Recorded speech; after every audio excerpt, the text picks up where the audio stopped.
ஆண்டவராகிய இயேசு கிறிஸ்துவின் நாமத்தினாலே உங்கள் யாவரையும் வாழ்த்தி வரவேற்கிறோம். இந்த நாளில்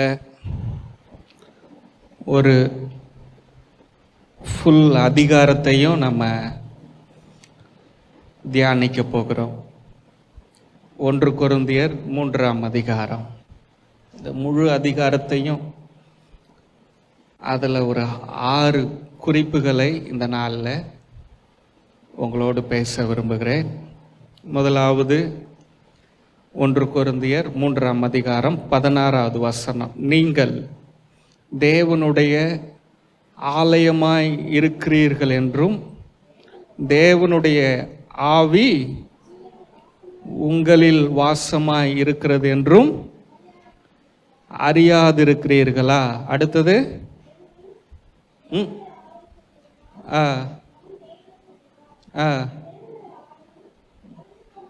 தேவனுடைய ஆலயம் பரிசுத்தமாக இருக்கிறது.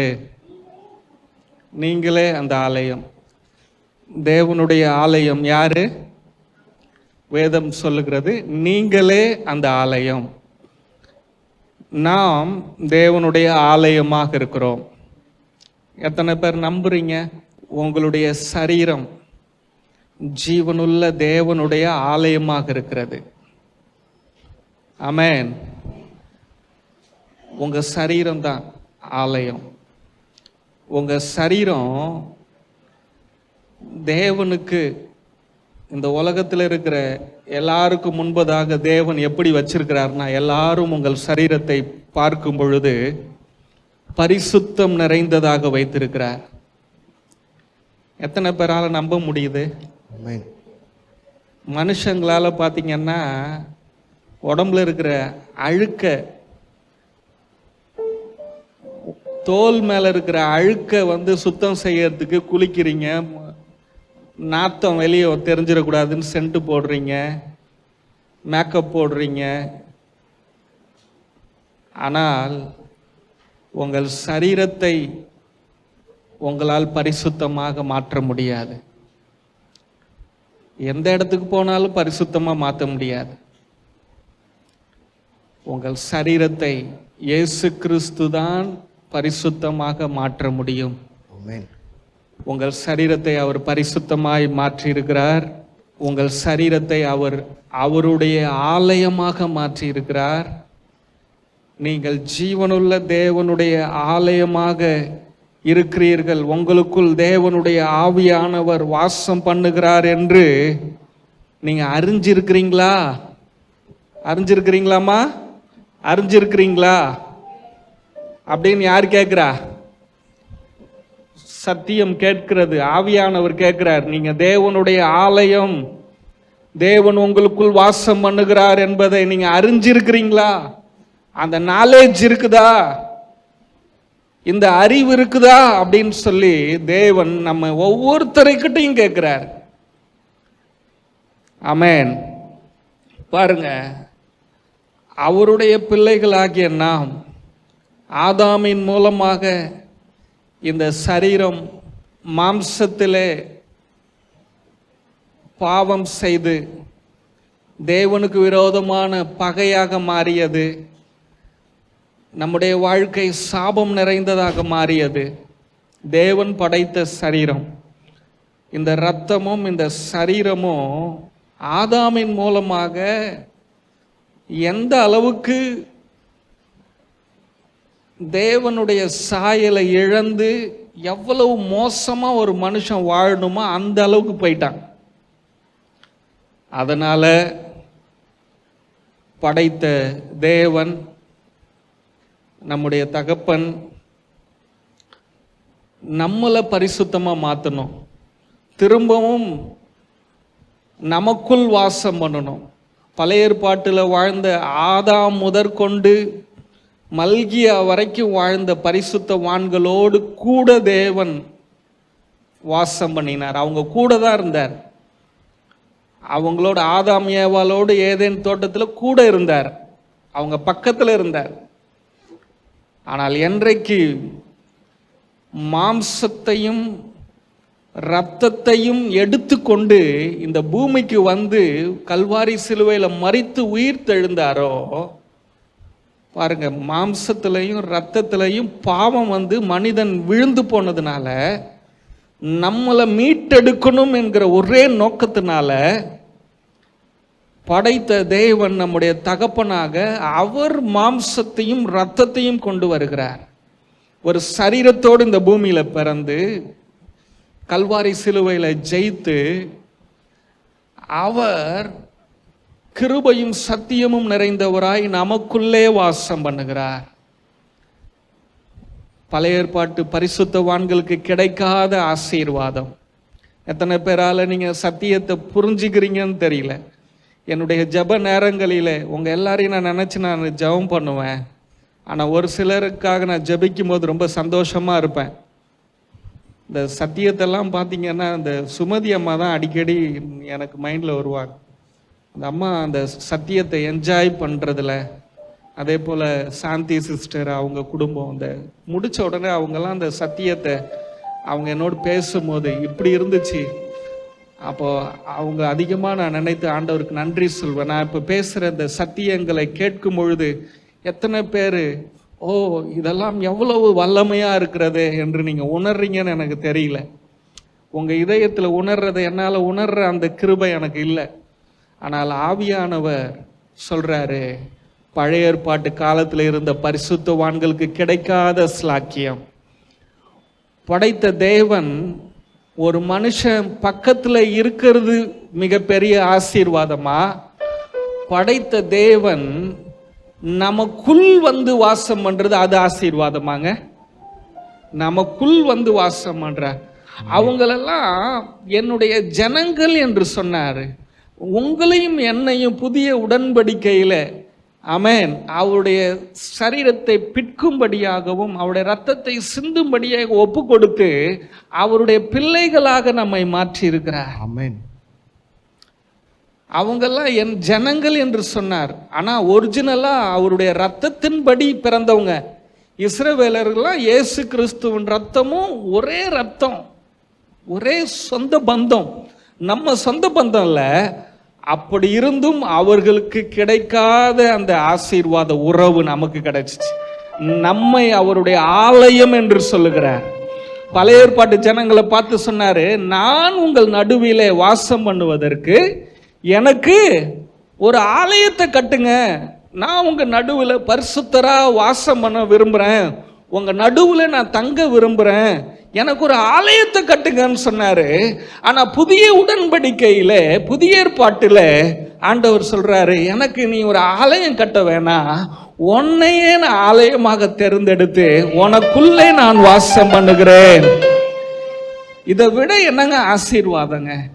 வானத்தையும் பூமியும் படைச்ச ஆண்டவர், வானம் அவருடைய சிங்காசனம், பூமி அவருடைய பாதப்படி, அவ்வளோ உயர்ந்த தெய்வம் அவர் உன்னுடைய தகப்பனாக இருந்து உன்னுடைய இந்த சின்ன சரீரத்துக்குள்ளே வந்து வாசம் பண்ணுகிறாரு. அல்லேலூயா. இந்த சத்தியத்தை நீங்க மறக்காம இருந்தீங்கன்னா உங்க வாழ்க்கையில நீங்க எல்லா பிரச்சனைகளும் எளிதாக ஜெயிக்க முடியும். எத்தனை பேர் ஆமென் சொல்றீங்க? அல்லேலூயா, ஆமென். பாருங்க, உங்கள் சரீரத்தை நேசிக்கிறார் தேவன். என்ன பண்றாரு? உங்க சரீரத்தை நேசிக்கிறார். உங்கள் சரீரத்தை அவர் மதிக்கிறார், கனப்படுத்துகிறார். இந்த உலகத்தில் பார்த்துருக்கிறீங்களா? நிறைய பெண்கள், ஆண்கள் என்கிட்ட சொல்லுவாங்க, நாங்கள் ஜபிக்க போகிற இடத்துல ஒரு சில இடத்துலலாம் பார்த்தீங்கன்னா தங்கள் புருஷனுடைய சரீரத்தை ரொம்ப கேவலமாக சொல்லுவாங்க. ஆண்கள் பார்த்தீங்கன்னா தன்னுடைய மனைவியினுடைய சரீரத்தை ரொம்ப கேவலமாக பேசுவாங்க, அருவருப்பாக பேசுவாங்க. இயல்பாகவே இந்த பாவ மாம்சத்தில் வாழ்கிறவங்க பார்த்தீங்கன்னா அந்த சரீரத்தின் மேலே ஒரு இச்சை அதிகமாக இருக்கும். அந்த சரீரத்தை பாவ பார்வையாகவே பார்ப்பாங்க. இப்படிப்பட்ட இந்த உலகத்தில் உங்கள் சரீரத்தையும் என் சரீரத்தை, நம்ம சரீரத்தை மதிப்பு மிக்கதாக பார்க்கிறவர் ஏசப்பா. உங்கள் சரீரத்தை அவர் நேசிக்கிறார். உங்க சரீரத்துக்குள்ள அவர் வாசம் பண்றார், உங்களை கனப்படுத்துகிறார். ஆமென். ஆமென். இதனால நம்ம என்ன புரிஞ்சுக்கணும்னா, என் சரீரத்தை, என்னுடைய தோலை, என்னுடைய சரீரத்தை நான் அழகு இல்லை, நான் அப்படி இப்படின்னு சொல்லி என்னை இந்த உலகம் எவ்வளவோ அவமானப்படுத்துது. ஆனால் என்னை படைத்த, என்னை பெற்றெடுத்த என்னுடைய தகப்பன் பரிசுத்த ஆவியானவர் எனக்குள் வந்து வாசம் பண்றாரு. இந்த சரீரமாகிய ஆலயத்துக்குள்ளே என்னை அவர் நேசிக்கிறாரே என்று அதை நீங்க உணர்ந்து உங்க சரீரத்தை நீங்க நேசிக்க ஆரம்பிக்கணும். ஆமென். பாருங்க, என்னைக்கு உங்களை நீங்க நேசிக்க ஆரம்பிக்கிறீங்களோ அன்னைக்கு தான் நீங்க வாழ்க்கையில ஜெயிக்க ஆரம்பிப்பீங்க. அன்னைக்கு தான் உங்களை மற்றவங்க மதிக்க ஆரம்பிப்பாங்க. பாருங்க, அந்த வாலிப பையனா இருப்பாங்க, பொண்ணா இருப்பாங்க, அந்த கல்யாணம் ஆகுற வரைக்கும் நல்லா மேக்கப் போடுவாங்க. கல்யாணம் ஆனவுடனே எல்லாத்தையும் நிப்பாட்டிடுவாங்க. பார்த்தீங்களா? என்ன இந்தியர்கள் பேச விரும்புறீங்க, என்ன கருத்தை சொல்ல விரும்புறாங்க இந்தியாக்காரவங்க? கல்யாணம் முடிஞ்சிச்சுன்னா எல்லாம் வேஸ்ட்டு, அவ்வளோதான், எல்லாம் வாழ்க்கையே போயிடுச்சுன்னு நினைக்கிறாங்க. ஆனால் தான் பாருங்க, கல்யாணம் முடிஞ்சால் நல்லா ட்ரெஸ்ஸு மாற்ற மாட்டாங்க, நல்லா உடுத்த மாட்டாங்க, க்ளீனாக இருக்க மாட்டாங்க, நல்லா ட்ரெஸ் பண்ண மாட்டாங்க. வீட்டில் பார்த்தீங்கன்னா எப்போ பார்த்தாலும் நஞ்சு போன நைட்டி அதுதான் போட்டிருப்பாங்க. ஆண்கள் பார்த்தீங்கன்னா நஞ்சு போன கைலி. ஏன்னா அவங்க ஒரு கல்யாணம் ஆயிடுச்சு, ஒரு குழந்தை பிறந்துருச்சு அப்படின்னா தங்களை அவர்கள் வெறுக்க ஆரம்பிக்கிறார்கள். ஆனால் சினிமா நடிகர் பாருங்க, 70-80 வயசானாலும் அவன் இன்னும் மேக்கப் போட்டு டை அடிச்சு அவன் வெளியே வரும்போது ஒரு செலிப்ரிட்டியாகவே இருக்கிறான். பாருங்க, உங்களை நீங்கள் எப்படி தெரியுமா பார்க்கணும்? ஒரு சினிமா நடிகனை போல உங்களை நீங்கள் அழகுபடுத்தணும். ஏன்னா உங்களுக்குள் கிறிஸ்து வாசம் பண்ணுகிறார். அந்த மாதிரி மேக்கப் படுத்த சொல்லலை, உங்களை நீங்கள் அவ்வளவு நல்ல தூய்மையாக நீங்கள் வச்சுக்கிங்க, உங்களை கனப்படுத்துங்க, உங்களை நீங்கள் என்கரேஜ் பண்ணுங்க. ஆமென். ஆமென். பாருங்க, நிறைய பெண்கள் கணவன் இழந்த உடனே, செத்த உடனே அவங்க வாழ்க்கையில் எலும்ப ஆரம்பிக்கிறாங்க. எலும்பி தன்னை நல்லா மதித்து ஒரு வேலைக்கு போய் நல்லா ட்ரெஸ் பண்ணி நல்ல சமுதாயத்தில் ஒரு அந்தஸ்தில் வரணும்னு தன்னை அவங்க ரெடி பண்ணுறாங்க. மதிப்பு மரியாதை மிக்கவர்களாக. பாருங்க, 2 விதமான கூட்டம் நல்லா மதிப்பு மிக்கவங்களா இருக்கிறாங்க. அதாவது ரொம்ப மக்களால் விரும்பப்படுறாங்க, ரசிக்கப்படுறாங்க. மதிப்பு அவங்களுக்கு இல்லை. சினிமா நடிகர் பார்த்தீங்கன்னா நடிகையோ அரைக்குறை ட்ரெஸ்ஸு, ஜனங்க அவங்கள ரசிக்கிறாங்க. ஆனால் சமுதாயத்தில் நல்ல நிலைமையில் உயர்ந்த போஸ்டிங்கில் இருக்கிறவங்க பார்த்தீங்கன்னா நல்ல கண்ணியமான உடைகளை உடுத்துவார்கள். நல்லா ஃபுல் கவரிங் பண்ணி தன்னை ஒரு பாதுகாப்பான ஒரு வஸ்திரத்தில், அது என்னன்னா அவங்கள மதிக்கிற அளவுக்கு வெளியே தன்னை காட்டும். ஐஏஎஸ், ஐபிஎஸ், கலெக்டர், நீதிபதிகளெல்லாம் நீங்கள் பார்த்தீங்கன்னா அவங்களுடைய வஸ்திரங்கள் எல்லாம் ஃபுல்லாக பேக்கிங்கில் இருக்கும். மிகப்பெரிய லெக்சரர்ஸ் அவங்கெல்லாம் நீங்கள் பார்த்தீங்கன்னா அவங்க அவ்வளோ தன்னை சமுதாயத்தில் தன்னுடைய பாடியை அவங்க அவ்வளவு விலை மதிக்கிறதாக காட்டுகிறார்கள். அதை விட நீங்கள் எப்படி இருக்கணும்? நீங்கள் ஜீவனுள்ள தேவனுடைய ஆலயமாக இருக்கிறீர்கள். உங்கள் சரீரத்தை ஆண்டவர் நேசிக்கிறார். பாருங்க, இந்த மதங்கள் இருக்குதே, மதங்களும் நியாயப்பிரமாணமும் மனிதனுடைய சரீரத்தை வேதனைப்படுத்துதான்.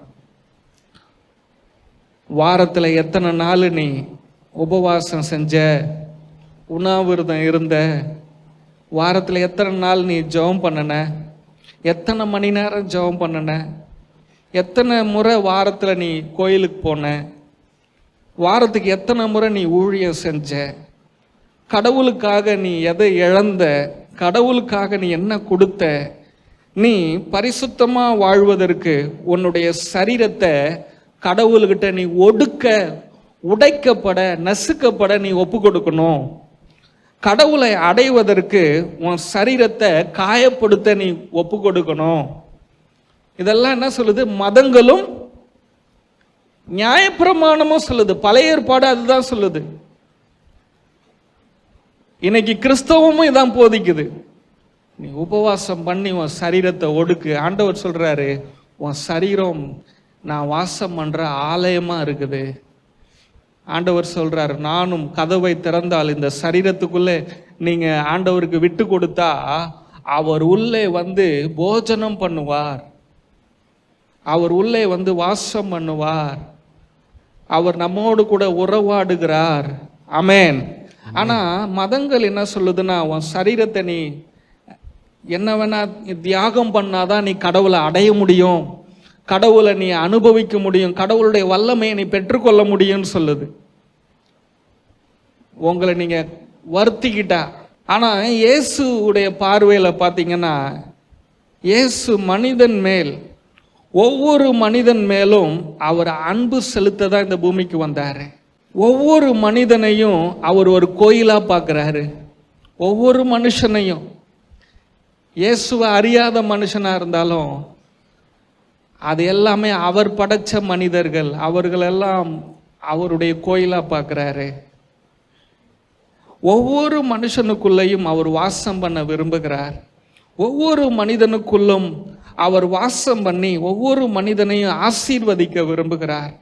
அவங்கள ஆரோக்கியமாக வாழ வைக்க விரும்புகிறார். மனிதருடைய வாழ்க்கையை அவர் பாதுகாக்க விரும்புகிறார்.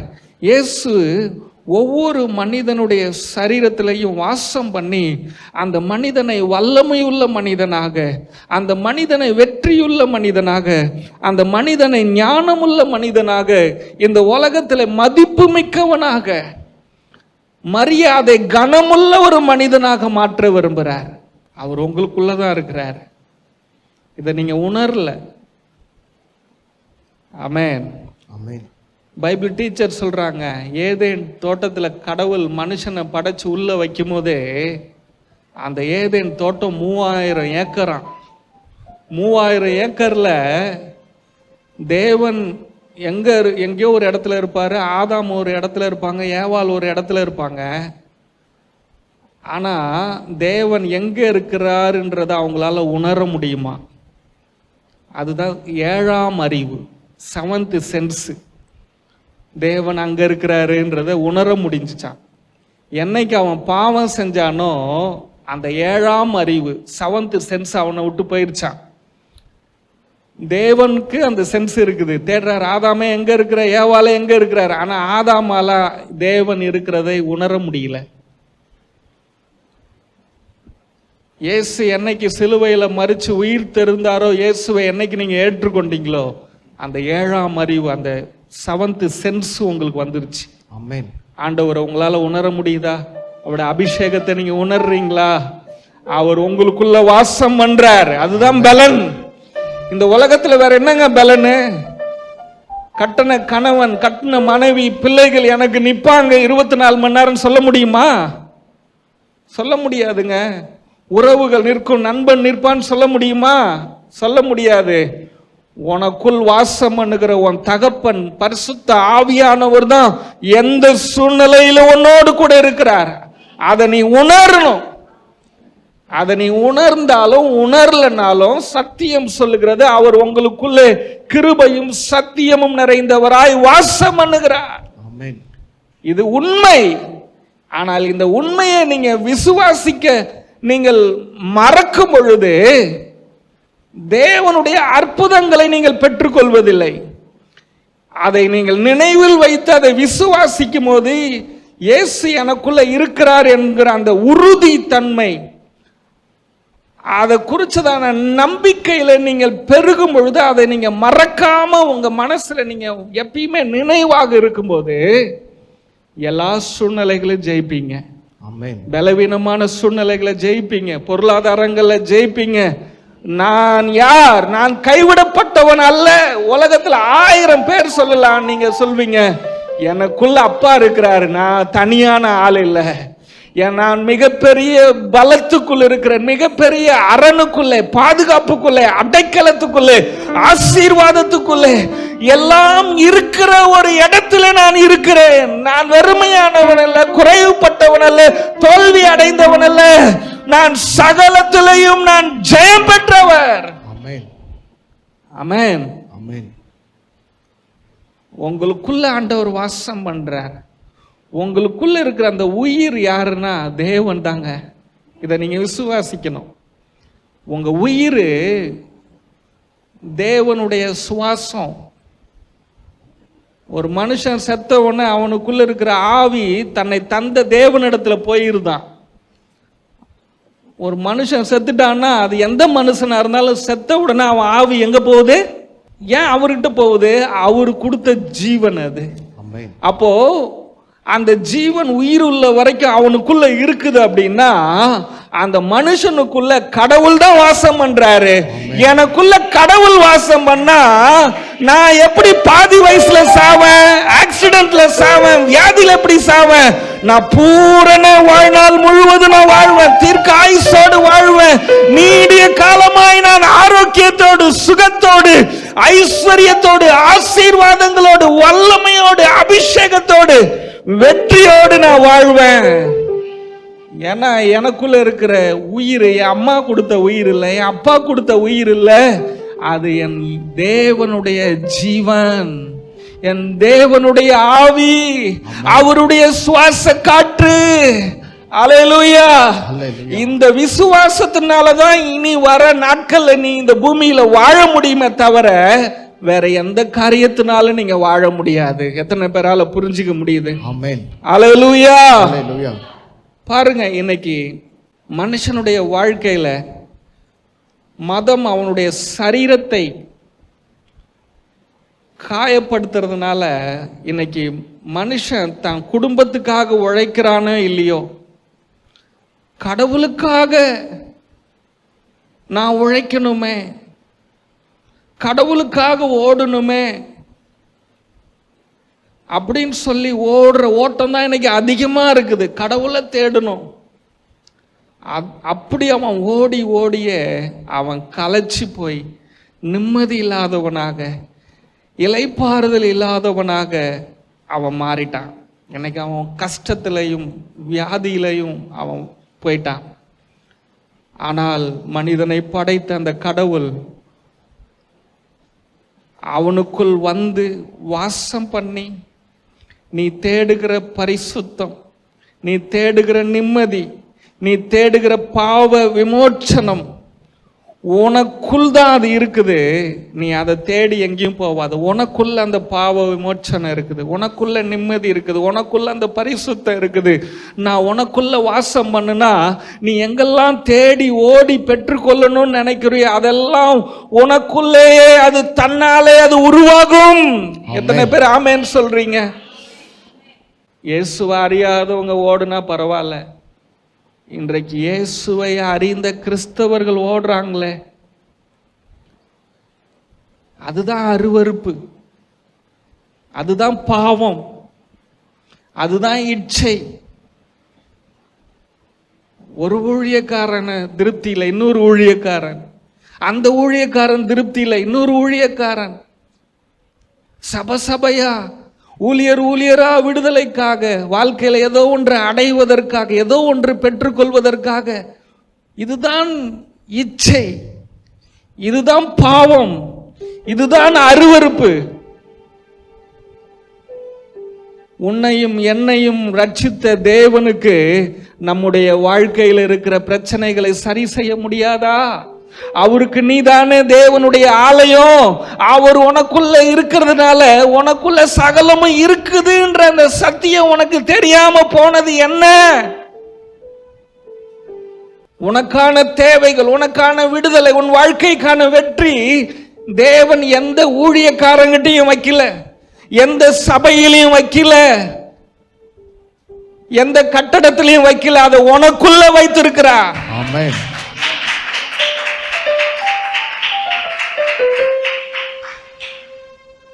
மதங்கள் அதுதான் சொல்லுது. உன் வாழ்க்கையில மாறணுமா, இந்த இடத்துக்கு போ, அந்த இடத்துக்கு போ, அந்த பரிகாரம் பண்ணு, இதை பண்ணு, அதை பண்ணுன்னு சொல்லுது.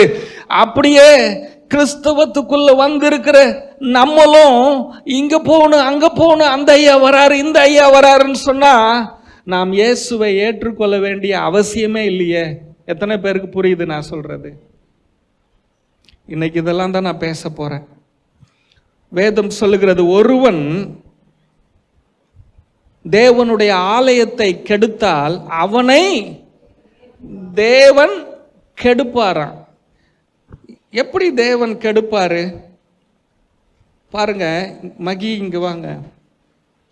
ஒருவன் தேவனுடைய ஆலயத்தை கெடுப்பாருன்னா, நானு ஒரு ஆலயம், இவரு ஒரு ஆலயம், நீங்க இங்க இருக்கிற நம்ம எல்லாரும் ஒரு ஆலயமாக இருக்கிறோம். இந்த கட்டடம் ஆலயம் அல்ல, அவர் சத்தியத்தை கேட்பதற்காக ஒரு கட்டடம், ஒரு பில்டிங். நம்ம தான் ஆலயம். நான் ஒரு ஆலயம், இவர் ஒரு ஆலயம், நீங்க எல்லாரும் ஆலயமா இருக்கிறீங்க. நமக்குள்ள கோபங்கள், கருத்து வேறுபாடுகள், ஆத்திரங்கள், பொறாமைகள், எரிச்சல்கள், சண்டைகள் வருது பார்த்தீங்களா? 2 ஆலயமும் கோபப்பட்டுக்குச்சு. இப்போ 2 ஆலயமும் சண்டை போடுது. 2த்துக்குள்ளேயும் கடவுள் வாசம் பண்றார். இப்போ இவர் சண்டை போடலை, இவர்கிட்ட நான் சண்டை போடுறேன். அப்போ நான் என்ன பண்ணுறேன்னா, இந்த ஆலயத்தை நான் கெடுக்கிறேன். நான் ஒரு ஆலயம், நான் இவர்கிட்ட சண்டை போடுறதுனால இவரை கெடுக்கிறேன். இவர் பாதிக்கப்படுறார். நான் இவர்கிட்ட சண்டை போடுறதுனால நானும் என்னுடைய ஆலயமும் பாதிக்கப்படுது, சமாதானத்தை இழக்குது, சந்தோஷத்தை இழக்குது. அதுதான் ஆண்டவர் சொல்றாரு, ஒருவன் ஆலயத்தை கெடுப்பான்னா ஆலயத்துக்குள்ள இருக்கிற நீங்களும் நானும் ஒவ்வொருவரும் ஆலயமாக இருக்கிறோம். ஒருத்தருக்கு ஒருத்தர் நம்ம சண்டை போடக்கூடாது. வேத வசனம் அதுதான் அங்கே சொல்லுது பாருங்க. 1 கொரிந்தியர் 3ஆம் அதிகாரம் 3வது வசனத்தை பாருங்க. பொறாமையும் வாக்குவாதமும் பேதங்களும் உங்களுக்குள் இருக்கிறபடியினால் நீங்கள் மாம்சத்துக்குரியவர்களாய் இருந்து மனுஷ மார்க்கமாய் நடக்கிறீர்களே. புரியுதுங்களா? தேவன் கெடுப்பார். ஒருவன் என் ஆலயத்தை கெடுத்தால் தேவன் கெடுப்பார்னா, யார் ஆலயத்தை கெடுக்கிறா? நான் கோபப்படுறதுனால நானே என்னுடைய சரீரமாகி ஆலயத்தை கெடுக்கிறேன். நான் உங்ககிட்ட சண்டை போடுறதுனால என்னுடைய பொறாமைகள், வாக்குவாதங்கள், பேதங்கள், என்னுடைய மாம்சத்தின் கிரியைகள் மூலமாக மனிதனுடைய மார்க்கங்கள், மனிதனுடைய புதிய புதிய மனுஷனே உருவாக்குவான் கடவுளை அடையிறதுக்கு. மனித மார்க்கம்னு என்னங்க? மனுஷனே உருவாக்குவான் கடவுளை. இப்படி நீங்க வந்தீங்கன்னா அடையலாம். அவனே ஒரு புதுசா ஒரு கருத்தை உருவாக்குவான். மனித மார்க்கங்கள் இப்படியெல்லாம் கொரிந்தியர் சபையில அன்றைக்கு செய்திருக்கிறார்கள். அந்த பவுல் சொல்றதுபடிலாம் இல்லை. ஒருத்தர் சொல்றாரு, நம்ம அப்படி பண்ணுனா கடவுளுடைய வல்லமையை பெற்றிருக்கலாம். மனித மார்க்கத்தில் நடக்கிறீர்கள் அல்லவா? அப்ப கெடுப்பார்னா எத்தனை பேருக்கு புரியுது? ஆமென்.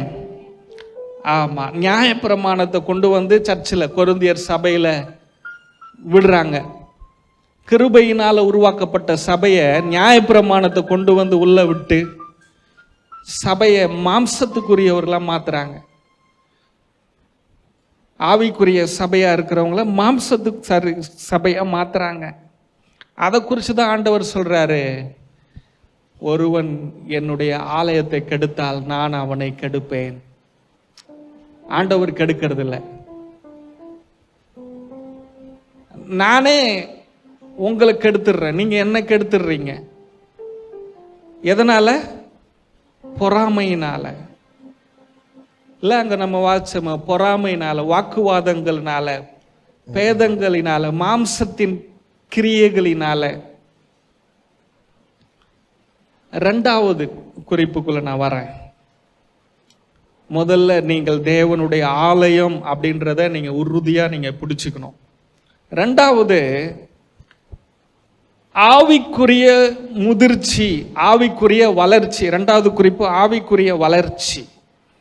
1 கொரிந்தியர் 3ஆம் அதிகாரம் 1-2 நீங்க பார்த்தீங்கன்னா, மேலும் சகோதரரே, நான் உங்களை ஆவிக்குரியவர்கள் என்று எண்ணி உங்களுடனே பேசாமல். பாருங்க, அந்த சபையை ஆரம்பிக்கும் போது ஆவிக்குரிய சபையாக ஆரம்பிச்சார் பவுல். ஆனா பாதியில வரும்போது அவங்க ஆவிக்குரிய அந்த நிலையிலிருந்து விழுந்துட்டாங்க. அதனால தான் சொல்றாரு, உங்களை ஆவிக்குரியவர்கள் என்று என்னால் எண்ணி பேச முடியல. ஆவிக்குரிய நிலையிலிருந்து நீங்க கீழே விழுந்துகிட்டு வரீங்க. மாம்சத்துக்குரியவர்கள் என்றும் கிறிஸ்துவுக்குள் குழந்தைகள் என்றும் எண்ணி பேச வேண்டியதாக இருக்கிறது. பாருங்க, நீங்கள் ஜீவனுள்ள தேவனுடைய ஆலயமாக இருக்கிறபடியினாலே, தேவன் உங்களுக்குள்ள வாசமா இருக்கிறதுனால, நீங்க ஆவிக்குரிய தேவனுடைய பிள்ளைகளாக நீங்கள் நடந்து கொள்ள வேண்டும். மாம்சத்துக்குரியவர்களா நடக்கக்கூடாது. ஆமென், ஆமென். நியாயப்பிரமாணத்தின்படி நீங்க நடக்கக்கூடாது. இயேசு கிறிஸ்து கல்வாரி சிலுவையில செய்து முடிச்சிட்டாரு. அதனால நீங்க நீதிமான்களா இருக்கிறீங்க, பரிசுத்தவான்களாக இருக்கிறீங்க, எல்லா காரியத்திலையும் நீங்கள் பூரணம் உள்ளவர்களாக இருக்கிறீங்க. அதனால நீங்கள் எல்லாரையும் நேசிக்கணும், ஆவிக்குரிய வாழ்க்கையில முதிர்ச்சியானவர்களாக அன்பு செலுத்தணும். கர்த்தருக்காக நீங்க யாரோ சொல்லி செய்யறது இல்லை. நியாயப்பிரமாணம் இதை செஞ்சியா, இதை செஞ்சியா, அதை செஞ்சியான்னு சொல்லும். ஆனா அவருடைய கிருபைக்குள்ள இருக்கிறவங்களுக்கு யாருமே சொல்லவே வேணாம், அவங்களே செய்வாங்க, அவங்களே எல்லாம் பண்ணுவாங்க. ஏன்னா ஆவியானவர் அவங்களுக்குள்ள இருந்து உணர்த்திக்கிட்டே இருப்பார். ஆமென். ஆமா, அதனாலதான் பாருங்க அவர் சொல்றாரு, உங்களை ஆவிக்குரியவங்கன்னு நான் சொல்ல முடியலையே, நீங்க மாம்சத்துக்குரியவங்களா மாறிட்டீங்களே, குழந்தைய போல நீங்க மாறிட்டீங்களே அப்படின்னு சொல்றாரு. மாம்சத்துக்குரியவர்கள் அப்படின்னு சொன்னா, இங்க பாருங்க, நம்முடைய சரீரத்துல தான் மாம்சம் இருக்கிறது. சரீரம் வேற, மாம்சம் வேற. எத்தனை பேருக்கு புரியுது? சரீரம் வேற, மாம்சம் வேற. இந்த சரீரம் ஜீவனுள்ள தேவனுடைய ஆலயமா இருக்குது. இயேசு வேதத்துல பேசும்போது, இது உங்களுக்காக பிற்கப்படுகிற என்னுடைய சரீரம் என்று சொன்னார். சரீரத்தை தேவன் பரிசுத்தத்தோடு ஆவிக்குரிய காரியங்களோடு வேதம் சம்பந்தப்படுத்தி பேசுகிறது. மாம்சம் அப்படின்னு வரும்போது அது பிசாசோடும் பாவத்தோடும் தேவனுக்கு எதிரி என்கிற காரியத்தோடு சம்பந்தப்படுத்துகிறது. அப்போ என் சரீரத்துல மாம்சம் அப்படின்றது என்னன்னா, பாவம் செய்கிற அந்த கிரியைகள் இருக்கு பாத்தீங்களா, கோபப்படுற கிரியைகள், சண்டை போடுகிற கிரியைகள், பொறாமைப்படுகிற அந்த கிரியைகள் இருக்கு பாருங்க, அந்த ஆக்ஷன்ஸ், அதற்கு பெயர் தான் மாம்சம். அந்த மாம்சத்தின் கிரியைகள் தேவனுக்கு விரோதமான பகை என்று வேதம் சொல்கிறது. மாம்ச சிந்தையுள்ளவர்கள் தேவனுக்கு பிரியமாக இருக்க மாட்டார்கள். இந்த சரீரத்துல தான் மாம்சத்தின் கிரியைகள் இருக்கிறது. ஆமென். அந்த மாம்சத்தின் கிரியைகளை தேவன் வெறுக்கிறார், ஆனால் இந்த சரீரத்தை தேவன் நேசிக்கிறார். எத்தனை பேருக்கு புரியுது? அல்லேலூயா. ஆமா, இதை நான் அதிகமா பேசுறேன்னா அது வேற சப்ஜெக்டா போயிரும். அப்போ 2வது வசனத்துல நீங்க பாத்தீங்கன்னா, நீங்கள் பலவீனம் இல்லாதவர்களானதால் என்னங்க,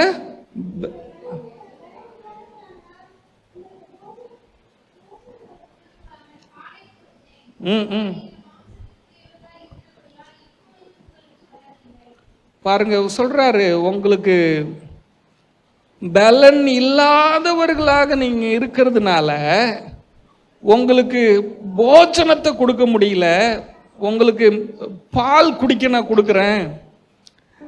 மாம்சத்துக்குரியவர்களா நீங்க இருக்கிறீங்க. மாம்சத்துல கிரியை செய்யுங்க. டக்கு டக்குன்னு கோவம் வருது, டக்கு டக்குன்னு டென்ஷன் ஆகுறாங்க, டக்கு டக்குன்னு மூஞ்ச முறிக்கிறாங்க அப்படின்னாக்கா அவங்க என்னவா? மாம்சத்துக்குரியவங்க, பலன் இல்லாதவர்கள் என்று வேதம் சொல்லுகிறது. ஆவிக்குரியவர்கள் என்னன்னா, என்ன காரியம் வந்தாலும் அமைதலாக இருப்பார்கள், என்ன பேசினாலும் அமைதல் அநிதானமா இருப்பாங்க. கர்த்தர் நமக்காக யுத்தம் செய்வார். அல்லேலூயா. அப்போ ஆவிக்குரிய வளர்ச்சி அப்படின்னா, நான் தேவனுடைய ஜீவனுள்ள தேவனுடைய பரிசுத்தமான ஆலயமாக இருக்கிறேன் என்று நான் அறிந்திருக்கிறேன். ஆகையால் நான் ஆவிக்குரிய வாழ்க்கையில முதிர்ச்சியானவனாக சமுதாயத்திலே, ஜனங்கள் நடுவிலே, என் குடும்பத்திலே நான் என்னை வெளிப்படுத்த வேண்டும். ஆவிக்குரியவன் என்றால் பலனுள்ளவனாக. பலன் என்றால் மாம்சத்துல பாரு, நான் அடிச்சேன்னா இந்த செவுரே உடைஞ்சிரும், அப்படி இல்லை. தன்னுடைய குணத்திலே பலன் உள்ளவர்கள். ஆமென். அந்த ஏதோ ஒரு சூழ்நிலை, ஒரு கோபப்படுற சூழ்நிலை, சண்டை போடுற ஒரு சூழ்நிலை வரும்போது, நான் ஜீவனுள்ள தேவனுடைய ஆலயமா இருக்கிறேனே, எனக்குள்ள ஆண்டவர் வாசம் பண்றாரு, அதனால என்னால் இப்படி கோவப்பட முடியாது, என்னால் சண்டை போட முடியாது, வாயில வர வார்த்தை என்னால் பேச முடியாது, நான் சாந்தமா இருக்கணும்ன்ற உணர்றாங்க பாருங்க, அவர்கள் தான் பலமுள்ளவர்கள். அல்லேலூயா. முதலாவது என்னுடைய குறிப்பு என்னன்னா, இரண்டாவது குறிப்பு, நான் தேவனுடைய ஆலயமாக இருக்கிறேன், தேவன் எனக்குள்ளே வாசம் பண்ணுகிறார், நான் பரிசுத்தம் உள்ளவனாக இருக்கிறேன், ஆகையால் நான் ஆவிக்குரிய வாழ்க்கையில முதிர்ச்சியானவனாக இருக்கிறேன், என்னுடைய குணங்கள் எல்லாம் கிறிஸ்துவின் குணங்களாக மாற வேண்டும். எத்தனை பேர் ஆமென் சொல்றீங்க? அல்லேலூயா. நான் ஜீவனுள்ள தேவனுடைய ஆலயமாக இருக்கிறபடியினாலே ஆவிக்குரியவனாக இருக்கிறேன். மாம்சத்துக்குரிய சிந்தைகளை அழித்து என்னை ஜீவ பலியாக இயேசுவுக்கு ஒப்பு கொடுக்க வேண்டும். அல்லேலூயா. ஆமென். நான் என்னுடைய மாம்சத்தின் கிரியைகள் எல்லாம் அழிக்கப்படுவதற்கு ஜீவ பலியாக நான் ஒப்பு கொடுக்க வேண்டும். இயேசு கல்வாரி சிலுவையிலே தன்னுடைய சரீரத்தை ஜீவ பலியாக ஒப்பு கொடுத்தார். அது ஒப்பு கொடுக்கப்பட்டது இயேசுவின் சரீரமாக இருந்தாலும் அது நம்முடைய சரீரம். ஆமென். நம்முடைய எல்லா சரீரத்தையும் அவர் தன்னுடைய சரீரத்தில் வைத்து கொண்டு அவர் ஜீவ பலியாக மரித்தார். ஏன்னா இயேசுவுடைய சரீரத்தில் பாவம் இல்லை, இயேசுவனுடைய சரீரத்தில் மாம்சத்தின் கிரியைகள் இல்லை. அப்போ இயேசு சிலுவையில் பலியானது எதற்காக? நமக்காக. நீங்க அதை விசுவாசிங்க. இயேசப்பா கல்வாரி சிலுவையில் நீர் என்னுடைய மாம்சத்தில் என்னுடைய சரீரத்தில் இருக்கிற எல்லா பாவத்துக்காக ஜீவ பலியாக நீர் மரித்து என்னை பரிசுத்தம் ஆக்கிவிட்டீர் என்று நீங்க விசுவாசிச்சு நீங்க தேவனுக்கு ஒப்பு கொடுக்குறீங்க பார்த்தீங்களா? அதுதான் ஜீவ பலி. அதற்கு பெயர் தான் புத்தியுள்ள ஆராதனை என்று வேதம் சொல்லுகிறது. எத்தனை பேர் ஆமென் சொல்றீங்க? அல்லேலூயா. பாருங்க, அந்த கொரிந்தியர் சபையில் இருக்கிற விசுவாசிகள் அவர்கள் குழந்தைகளாக இருக்கிறார்கள், அவர்கள் மாம்சத்தின் சிந்தையுள்ளவர்களாக இருக்கிறார்கள், பொறாமைகள், சண்டைகள், பிரிவினைகள், ஆமென், ஆவிக்குரிய வளர்ச்சி இல்லாத தன்மையின் அடையாளத்தை அவர்கள் வெளிப்படுத்துகிறார்கள். தேவனுடைய பிள்ளைகளாக இருக்கிற நாம் கிறிஸ்துவை போல நாம் வளர வேண்டும் என்று வேதம் சொல்லுகிறது. எத்தனை பேர் சந்தோஷமா இருக்கிறீங்க?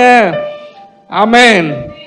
இன்னைக்கு உங்க வாழ்க்கைக்கு ஆசீர்வாதமாக, ஆரோக்கியமாக, வெற்றியுள்ள வாழ்க்கை வாழ்வதற்கான ஒரு அஸ்திபாரத்தை இன்னைக்கு நான் போடுறேன். இதை எத்தனை பேர் கவனிக்கிறீங்க? நல்லா கவனமா கவனிங்க. உங்க வாழ்க்கைக்கு ஒரு அஸ்திபாரத்தை நான் போடுகிறேன். அந்த அஸ்திபாரம் கிறிஸ்துவின் மேல் நான் உங்களை வச்சு போடுறேன். நீங்க தான் ஆலயம். அடுத்தது நான் அதுல சொல்ல வரேன். மூன்றாவது பாத்தீங்கன்னா, மூன்றாவது அதே அதிகாரத்தில் 5, 6, 7, 8, 9 இந்த வசனங்கள்ல நீங்க பார்க்கும்போது எந்த காரியத்தை நீங்க அறிஞ்சு கொள்ள முடியுது அப்படின்னா, மூன்றாவது குறிப்பு என்னன்னா, ஊழியக்காரனுடைய உண்மையான இடம் என்ன?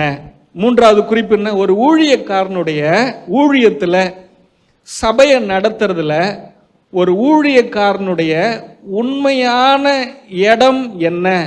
ஊழியக்காரனுக்கு கடவுள் ஊழியம் செய்யறதுக்கு அவர் எந்த இடத்துல வச்சிருக்கிறாரு, எவ்வளவு காரியங்கள் மட்டும்தான் ஒரு ஊழியக்காரர் செய்யணும் அப்படின்றத வச்சிருக்கிறாருன்றத வேத சத்தியம் சொல்லுது. இது என்னைக்காவது கேட்டிருக்கிறீங்களா? இன்னைக்கு ஊழியக்காரவங்க நாங்கள் என்ன வேணா பண்ணுவோன்னு சொல்றாங்கல்ல. என்ன வேணாலும் பண்ண முடியாது, ஒரு லிமிட் இருக்குது. அதுக்கு மேலே ஒரு விசுவாசியுடைய வாழ்க்கையை நாங்கள் ஒரு குறிப்பிட்ட லெவலுக்கு தான் நடத்த முடியும். அதுக்கப்புறம் அந்த விசுவாசியுடைய வாழ்க்கையை ஆண்டவர் தான் பொறுப்பெடுக்கிறார். இதை எந்த பாஸ்டரும் உண்மையை சொல்ல மாட்டாங்க. ஏன்னா தன்னை மேன்மை பாராட்டணும்னு தான் இன்னைக்கு ஊழியக்காரங்க விரும்புகிறாங்க. தான் பலத்தை காட்டணும், தான் ஸ்டாருன்னு காட்டணும்னு விரும்புகிறாங்க. பாருங்கள், இதை நீங்கள் கவனமாக கவனிக்கணும். நீங்கள் யாருக்கு சொந்தமானவர்கள் என்பதை நீங்கள் அறிஞ்சு கொள்ளணும். நீங்கள் எந்த ஊழியக்காரனுக்கு நீங்கள் சொந்தமானவங்க கிடையாது. ஆமென். நாம் தேவனுடைய பரிசுத்தமான ஆலயமா இருக்கிறோம். நாம் யாரு? சபையில் ரட்சிக்கப்பட்ட தேவனுடைய பிள்ளைகள் ஒரு போதகருக்கு சொந்தமானவங்க கிடையாது. நீங்க எனக்கு சொந்தமானவங்க கிடையாது. நாங்க இந்த சர்ச்சுக்காரவங்க, அந்த சர்ச்சுக்காரவங்களோட நாங்க பேச மாட்டோம். எங்க பாஸ்டரு அது உங்க பாஸ்டரு, உங்க ஆலயம், அப்படி இல்லைங்க. யாருமே யாருக்கும் சொந்தம் கிடையாது. நீங்க இந்த சர்ச்சுக்கு சொந்தமானவங்க கிடையாது. ஆமென். நான் யாருக்கும் சொந்தமானவங்க கிடையாது. நாம் எல்லாரும் தேவனுக்கு சொந்தமானவங்க. ஆமென்.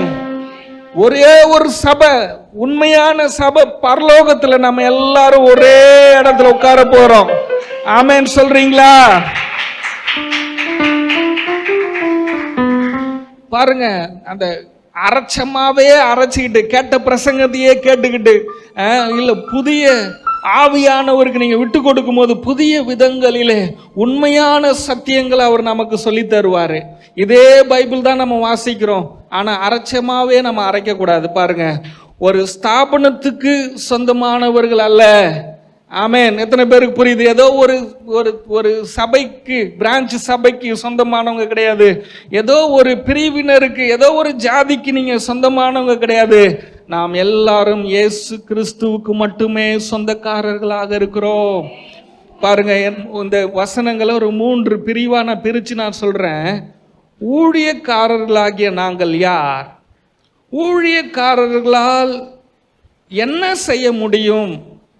நல்லா கவனிக்கணும். நீங்க இதை குறிச்சு வச்சுக்கணும். நான் நல்லா கவனிக்கிறேன் அப்படின்னா கண்டிப்பா நீங்க மறந்துடுவீங்க. 5வது வசனத்துல பாத்தீங்கன்னா, பவுல் யார்? அப்போல்லோ யார்? கர்த்தர் அவனுக்கு அருள் அளித்தபடி நீங்கள் விசுவாசிப்பதற்கு ஏதுவாய் இருந்த ஊழியக்காரர்கள் தானே. என்ன சொல்ல வர்றாருன்னா, உங்களை விசுவாசத்துல நடத்துவதற்கு எங்களை ஊழியக்காரர்களை வச்சிருக்கிறார். ஊழியக்காரவங்கிட்ட வந்து, பாஸ்டர் இந்த பண கஷ்டம்னு வந்த உடனே ஊழியக்காரு, எனக்கு ஒரு பிரதர் தெரியும், அவர்கிட்ட போங்க, அவர் உங்களுக்கு கடன் கொடுப்பாரு. அதுக்கு ஊழியக்காரா? பண கஷ்டத்தில் வந்த விசுவாசமா இருங்க பிரதர், விசுவாசமா இருங்க சிஸ்டர், கர்த்தர் உங்களை அற்புதமா நடத்துவாரு. இதுக்கு தாங்க ஊழியக்காரர்களை ஏற்படுத்தியிருக்காரு. இப்ப என்ன வசனம் படிச்சீங்க? விசுவாசத்துக்கு நேரா நடத்துறதுக்கு தான் ஊழியக்காரவங்க. பவுல் யாரு, அப்போல்லோ யார்? இவங்கெல்லாம் அந்த காலத்துல இருந்த பெரிய ஊழியக்காரவங்க. இந்த கொரிந்து சர்ச்சில் என்ன பிரச்சனை தெரியுமா? அதாவது அந்த கொரிந்து சர்ச்சில் கொஞ்சம் பேருக்கு பவுல் சுவிசேஷம் சொல்லி ரட்சிக்கப்பட்டவங்க ஒரு கூட்டம் மக்கள் இருக்கிறாங்க. கொஞ்சம் பேர் அப்போல்லோ மூலமா சுவிசேஷம் கேட்டு ரட்சிக்கப்பட்டிருக்கிறாங்க. இந்த 2 விதமான கூட்டம் என்னன்னா, நாங்கெல்லாம் அப்போல்லோ மூலமா ரட்சிக்கப்பட்டவங்க, நாங்க தான்டா பெரிய ஆளு அப்படின்றாங்க அந்த சர்ச்சில். இன்னொரு கூட்டம் சொல்றானுங்க, நாங்கெல்லாம் பவுல் மூலமா தான் ரட்சிக்கப்பட்டோம், நாங்க தான் பெரிய ஆளு. ஊழியக்கார மேன்மை பாராட்டுறாங்க. அதனால தான் பவுல் சொல்றாரு, நீங்கள் கிறிஸ்துவுக்கு சொந்தம். இத சொல்றதுனால நான் சந்தோஷப்படுறேங்க. நான் சத்தியத்தை நேர்மையான ஆண்டவருக்கு முன்னாடி பேசுறேன், அவர் என்னை ஆசீர்வதிப்பாரு. ஆமென். ஆமென். இதை என்னைக்காவது இப்படி சொன்னதை என்னைக்காவது கேட்டிருக்கிறீங்களா? யாராவது சொல்லுங்க, யாராவது இதை சொல்லியிருக்கிறாங்களா? ஜபத்துக்கு வாங்க, உபவாசத்துக்கு வாங்க, பைபிள் ஸ்டடிக்கு வாங்க, நைட் பிரேயருக்கு வாங்க. இது எல்லாத்தினுடைய உள்நோக்கம் என்ன? நீங்க எல்லாம் எனக்கு கீழே அடிமையா இருக்கணும். புரியுதுங்களா? நியாயப்பிரமாணத்தை சொல்லி வாங்கன்னு சொல்றது எல்லாம் ஊழியர்கள் ஜனங்களை அடிமைப்படுத்துவது. இதெல்லாம் உலகத்துல நிறைய இடத்துக்கு போகும்னு சொல்லி தான் நான் தைரியமா பேசுறேன். 6வது வசனத்துல பாருங்க, ஊழியக்காரவங்க யாரு, அவங்களால என்ன முடியும்? நான் நட்டேன், அப்போல்லோ நீர் பாய்ச்சினான். ஊழியக்காரவங்களால என்ன முடியும்? சுவிசேஷத்தை ஒரு மனுஷனுக்கு சொல்ல மட்டும்தான் முடியும். 2வது ஊழியக்காரவங்களால என்ன முடியும்? ஒரு மனுஷனுக்கு சத்தியத்தில் வளர்றதுக்கு தண்ணி ஊற்ற முடியும், தண்ணி ஊற்ற முடியும், அவ்வளோதான். 8வது வசனத்தில் பாருங்க, மேலும் நடுகிறவனும் நீர் பாய்ச்சுகிறவனும் ஒன்றாய் இருக்கிறார்கள். பாருங்க, நடுறவனுக்கும் நட்டதை தண்ணி ஊத்துறவனுக்கும் அவன் செஞ்ச வேலைக்கு கூலிய கடவுள் கொடுத்துடுறாரு. ஊழியக்காரவங்களுக்கு சத்தியத்தை சொன்னேன், இன்னைக்கு உங்களுக்கெல்லாம் நான் பிரசங்கம் பண்ணினேன், நான் பண்ணின பிரசங்கத்துக்கு அவங்க உள்ளத்தில் வச்சதுக்கு நான் தண்ணியை ஊற்றி இருக்கிறேன் வளர்றதுக்கு. நீ பிரசங்கம் பண்ணியா? உண்மை உத்தமமாக பிரசங்கம் பண்ணியா? உண்மை உத்தமமாக தண்ணி ஊற்றுனியா? நீர் பாய்ச்சினியா? உனக்கு நான் கூலியை கொடுக்குறேன்னு ஆண்டவர் கொடுத்துட்றாரு, அவ்வளோதான். ஆமென், ஆமென். இப்போ 5வது வசனம், 6வது வசனம், 8வது வசனமும் அந்த 3 வசனத்தில் ஊழியக்காரவங்க யாரு, அவங்களால என்ன முடியுன்றத ஆண்டவர் சொன்னார். இப்போ சபையில் இருக்கிற தேவனுடைய பிள்ளைகள் நீங்க யாரு என்பதையும் நீங்க தெளிவா அறிஞ்சிக்கணும். நாங்கள் தேவனுக்கு உடன் வேலைக்காரராக இருக்கிறோம். தேவனுக்கு கூட நாங்க தேவனுக்கு உடன் வேலைக்காரராக இருக்கிறோம். ஊழியக்காரர் சொல்றாரு, நாங்க தேவனோடு கூட வேலைக்காரராக இருக்கிறோம். ஆண்டவருக்கு வேலைக்காரங்க நாங்க. நீங்கள் தேவனுடைய பண்ணை, தேவனுடைய மாளிகை. சபையில் இருக்கிற தேவனுடைய பிள்ளைகள் எப்படியா இருக்கிறாங்க? பண்ணை, மாட்டு பண்ணை, கோழி பண்ணை, ஆட்டு பண்ணை இருக்குல்ல, அது ஆண்டவர் சொல்றாரு தேவனுடைய பிள்ளைகள் பண்ணைகளாக இருக்கிறார்கள். அப்படின்னா நீங்க பெருகிறவர்களாக இருக்கிறீங்க, பெருகிறீங்க. ஆமென். ஆத்துமாக்களை ஆதாயம் செய்கிறவர்களாக நீங்கள் இருக்கிறீர்கள். நீங்கள் தேவனுக்கு மாளிகைகளாக இருக்கிறீர்கள். பெரிய அலங்காரமான கட்டடமாக நீங்கள் இருக்கிறீர்கள். அல்லேலூயா. ஆமாம், நீங்கள் தேவனுக்கு சொந்தக்காரர்களாக இருக்கிறீர்கள். 3வது குறிப்பு என்னன்னா, நம்ம தேவனுக்கு சொந்தக்காரர்கள். தேவனுடைய வல்லமை எப்படிப்பட்டது என்பதை நீங்க அறிஞ்சுக்கணும். என்னங்க, தேவனுக்கு எப்படிப்பட்டவர் அப்படின்னா 6வது வசனத்தில் சொல்லுது, தேவனே விளைய செய்கிறார். பாருங்க, ஒரு கூட்டம் ஊழியக்காரவங்க போதிச்சாங்க, ஒரு கூட்டம் ஊழியக்காரவங்க தண்ணியை ஊத்துனாங்க. உங்களுக்கு ஊழியக்காரர் போதிச்சதுனால நீங்க ஆசீர்வதிக்கப்பட முடியாது. ஆனா போதனை அவசியம். ஏன்னா அதை போதிக்கிறதுக்கு கடவுள் ஏற்படுத்தி இருக்கிறாரு. அதனால தான் நாங்க போதிக்கிறோம். ஆனா போதிக்கிறதுனால நீங்க ஆசீர்வதிக்கப்பட முடியாது. தண்ணியை ஊத்துனதுனால நீங்க ஆசீர்வதிக்க முடியாது. இந்த 2 வேலையும் ஊழியக்காரங்க செய்வாங்க. 3வது ஒரு வேலையை ஆண்டவர் செய்யறாரு, விளைய செய்யறாரு. ஆமென். அப்போ ஒரு பாஸ்டர் தேவையா அப்படின்னா நிச்சயம் ஒரு பாஸ்டர் தேவை. ஏன்னா பாஸ்டர் தான் என்ன பண்ண முடியும்? விதைய போட முடியும். உங்களுக்குள்ள விதை என்ற சத்தியத்தை போடுறதுக்கு பாஸ்டர் தான். பாஸ்டர் இல்லாம வேற யாரும் போட முடியாது. உங்களுக்கென்று ஒரு ஊழியம் தேவை. உங்களுக்கென்று தண்ணீர் ஊத்துகிற, ஏதோ ஒரு வாரம் ஒரு பாஸ்டர் சர்ச்சுக்கு பிரசங்கம் பண்றாரு, நாளைக்கு எங்க தோட்டத்துல தண்ணி ஊத்துங்கன்னா ஊத்துவாரா? என் ஊர் எங்கேயோ இருக்குது போங்கன்னு யார் தான் ஊத்துவா? அந்த சர்ச்சில் இருக்கிற பாஸ்டர் தான் ஒவ்வொரு வாரமும் அந்த மக்களுக்கு விதையை போடுவார், வார்த்தையை போடுவார், சத்தியத்தை போடுவார். அவர் தான் என்ன பண்ணுவாரு? தண்ணியை ஊத்திக்கிட்டு இருப்பாரு. இந்த 2 வேலையும் ஊழியக்காரங்க வேலை. தேவனுடைய வல்லம் என்ன தெரியுமா? ஊழியக்காரவங்க செய்யற இந்த 2 வேலையையும் விளைய செய்வார். அதை பெருக்கமாக, ஆசீர்வாதமாக, வல்லமையானவர்களாக, அபிஷேகம் நிறைந்தவர்களாக, ஆற்றல் நிறைந்தவர்களாக உங்களை ஆண்டவர் செழிப்புள்ளவர்களாக மாற்றுவார். ஆமென். ஆமென். 2 காரியத்துக்கு நீங்க ஊழியக்காரவங்களை சார்ந்து இருக்கணும்.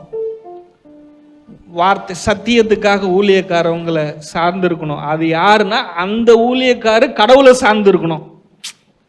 புரியுதுங்களா? நீங்க சத்தியத்துக்காகவும் தண்ணி ஊத்துறதுக்காகவும் ஒரு ஊழியக்கார் உங்களுக்கு தேவை. அந்த ஊழியக்கார் எப்படி இருக்கணும்னா அவரு கடவுளை சார்ந்து இருக்கணும். இந்த 2 வேலையை நீங்க ஊழியக்காரர் மூலமா தான் உங்களுக்கு செய்யறாரு. ஆனா 3வது ஆசீர்வதிக்கிற அந்த வல்லமை அவர்கிட்ட இருந்து வருது. ஆமென், ஆமென், ஆமென். பாருங்க 7வது வசனத்துல பாருங்க, தேவனே விளைய செய்கிறார்னு 6வது வசனத்துல இருக்குது. 7வது வசனத்துல விளைய செய்கிற தேவனாலே எல்லாம் ஆகும். ஆமென். உங்களுடைய இருதயத்தை சத்தியத்துக்கு 100க்கு 100 நீங்க விட்டு கொடுத்தீங்கன்னா ஊழியக்காரன் உங்களை உற்சாகப்படுத்துகிற அந்த தண்ணீர் ஊத்துவதற்கு, விசுவாசத்துல வளருவதற்கு அவன் ஊத்துற தண்ணியை நீங்க சந்தோஷமா நீங்க எடுத்துக்கிட்டீங்கன்னா விளைய செய்கிற தேவன் உங்களை எல்லா விதத்திலையும் உங்களை விளைய செய்வார். உங்க பொருளாதாரத்துல விளைய செய்வார், உங்க சரீர ஆரோக்கியத்தை விளைய செய்வார், உங்களை செழிப்பாக்குவார், எல்லா காரியத்திலையும் உங்களை பெருக செய்வார். எத்தனை பேர் விசுவாசிக்கிறீங்க? அல்லேலூயா. அப்போ உங்க வளர்ச்சிக்கும் உங்க செழிப்புக்கும் காரணம் யாரு? தேவன் தான். என் செழிப்புக்கு யாரு? தேவன் தான். பாஸ்டருங்க, எங்க சர்ச்சில் இருக்கிற மக்கள் எனக்கு காணிக்கையே கொடுக்க மாட்டேங்கிறாங்க, அதனால எனக்கு கஷ்டமா இருக்குது. இல்ல இல்ல இல்ல,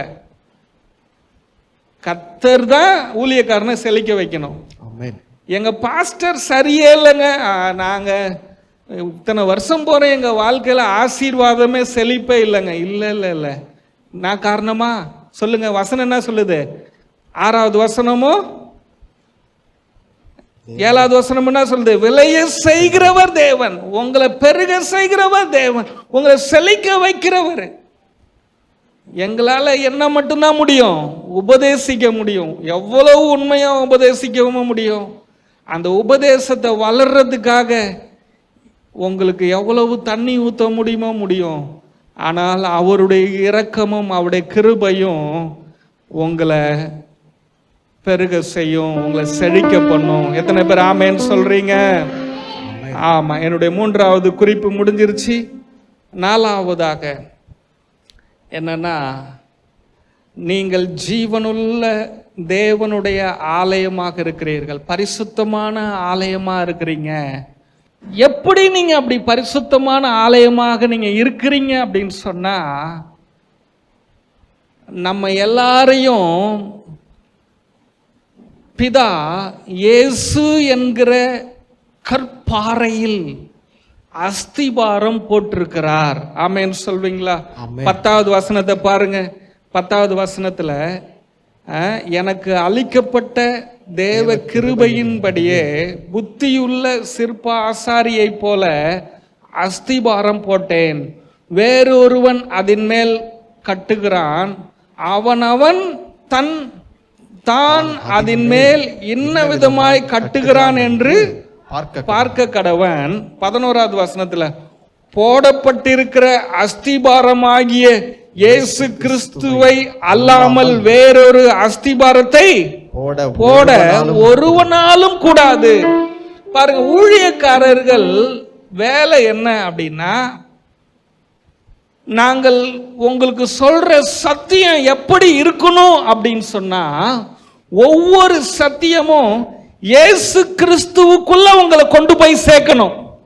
நாங்க பேசுற வார்த்தை எப்படி இருக்கணும்? இயேசு கிறிஸ்துவுக்குள்ள கொண்டு போய் சேர்க்கணும். நாங்க பேசுற வார்த்தை உங்களை பவுலுக்கிட்ட போய் கொண்டு போய் சேர்க்க கூடாது. பாத்தீங்களா, நிறைய பிரசங்கம் பாத்தீங்களா, பவுல் என்ன சொன்னார், பவுல் சொல்றாருங்க, பவுல் சொல்றாருங்க, பவுல் சொல்றாருங்க. அந்த 1 மணி நேரத்துல 200 பவுல் சொல்லியிருப்பாரு. அவர் எங்க போய் கொண்டு போய் சேர்க்க விரும்புறாரு மக்களை? பவுலுக்கிட்ட போய் சேர்க்க. மோசேயை போல நீங்கள் ஜெபிக்க வேணும், மோசேயை போல உண்மையாக இருக்க வேணும், மோசேயை போல தேவனை பின்பற்ற வேணும், மோசேயை போல அப்படின்னு சொல்றாங்கல்ல. இல்லைங்க, அப்படிதானங்க. இன்னைக்கு மீன், யோனா, தாவீது கதை, அவங்க ஒரு பிரசங்கத்துல ஒரு பேரை அதிகமா சொல்றாங்கன்னா அந்த அந்த இடத்துக்கு தான் உங்களை என்ன பண்றாங்க, கொண்டு போய் சேர்க்கிறாங்க.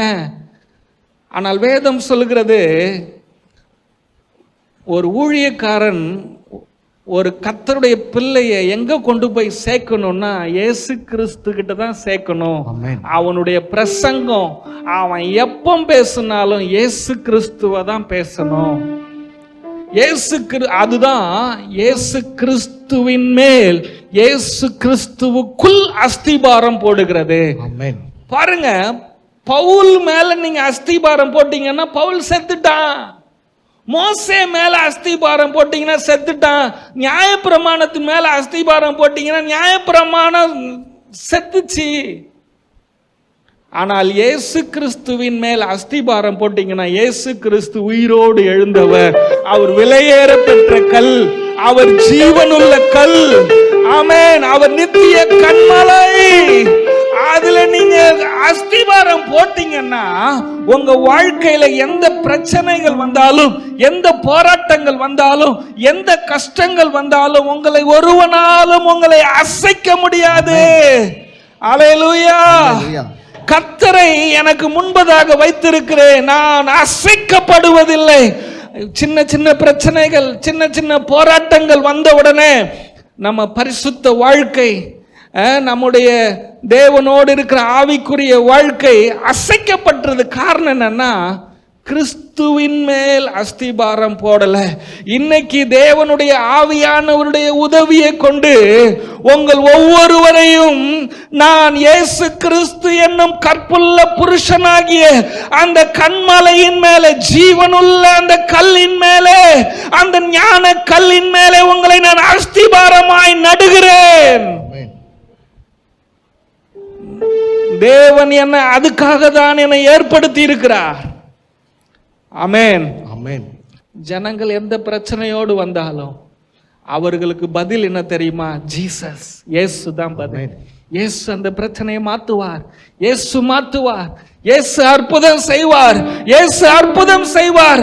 அது எத்தனை கோடி பிரச்சனையில இந்த உலகத்தில் இருக்கிற மக்கள் தேவனை தேடி, ஊழியக்காரங்க தேடி வந்தாலும் ஜனங்களுக்கு ஊழியக்காரன் வாயிலிருந்து வரக்கூடிய ஒரே ஒரு வார்த்தை என்னன்னா, இயேசு, இயேசு, இயேசு, இயேசு, இயேசு. அல்லேலூயா.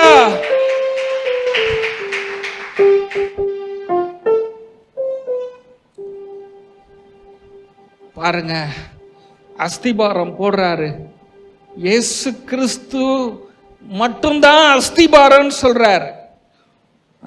வேற எந்த அஸ்திபாரமும் இல்லைன்றார். வேற அஸ்திபாரத்தை போட ஒருவனாலும் கூடாது, போடுறதுக்கு அனுமதியே கிடையாது.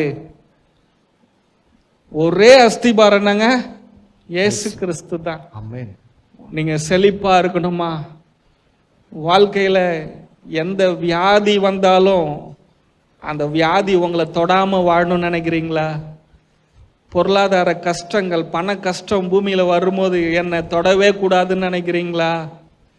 எந்த சூழ்நிலையிலையும் நான் உறுதியா நிக்கணும் அப்படின்னு நினைக்கிறீங்களா? இயேசு கிறிஸ்துவின் மேல நீங்க அஸ்திபாரம் போடுங்க. ஆவிக்குரிய வாழ்க்கைக்கும் உலக காரியத்துக்கும் நீங்க நல்லா இருக்கணும்னா இயேசு கிறிஸ்து மட்டும்தான் அஸ்திபாரம். இயேசு கிறிஸ்து மட்டும்தான் ஃபவுண்டேஷன். எத்தனை பேருங்க விசுவாசிக்கிறீங்க? நீங்க ஆசீர்வாதமா வாழணும், இயேசு கிறிஸ்து தான் அஸ்திபாரம். எந்த பிரச்சனையும் உங்களை அசைக்க முடியாது.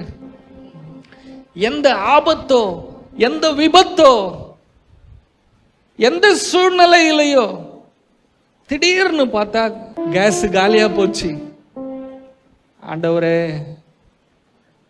நான் யாருக்கிட்டையும் போயிட்டு கேஸ் வேணும் நான் கேட்கக்கூடாது. கரெக்டா நேத்தி காலையில கேஸ் வந்துருச்சு வீட்டுக்கு. ஒரு குறைவில்லாமல் நடத்துறார். இதுக்கு என்ன காரணம்? நான் ரொம்ப பரிசுத்தமா? அஸ்திபாரம். என்னங்க அஸ்திபாரம்? அஸ்திபாரம்.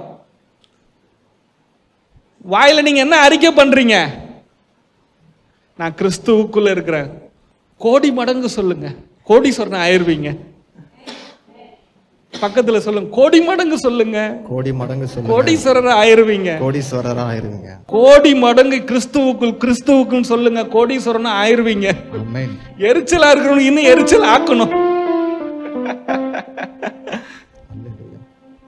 நான் தப்பா சொன்னேன். இப்ப கிறிஸ்துவுக்குள் அப்படின்ற அந்த வார்த்தையினுடைய வல்லம் எத்தனை பேருக்கு தெரியும்? சரி, கிறிஸ்துவுக்கு வெளியே உங்களால் வாழ முடியுதா? கிறிஸ்துவுக்குள் இருந்தே இன்னும் என் கடனை நான் அடைக்க முடியல. கிறிஸ்துவுக்கு வெளியே இருந்தா நான் இன்னும் எப்படி கேடுகட்டு வாழ்ந்திருப்பேன், யோசிச்சு பாருங்க.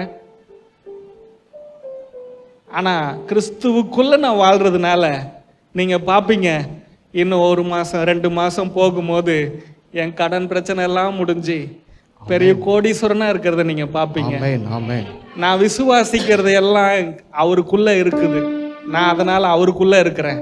என் அஸ்திபாரம் இயேசுதாங்க. தாயின் கருவில என்னை எடுத்தவர் அவருங்க. பிறந்த நாள்ல இருந்து என்னை வாழ வச்சது வளர்த்தவர் அவருங்க. அம்மா ஒரு பக்கம் இருந்துச்சு, அப்பா ஒரு பக்கம் தண்ணி அடிச்சாரு. ஆனா ஒவ்வொரு நாளும் ஏசப்பா என்னை வளர்த்துக்கிட்டே இருந்தாரு. ஆமென், ஆமென், ஆமென், ஆமென்.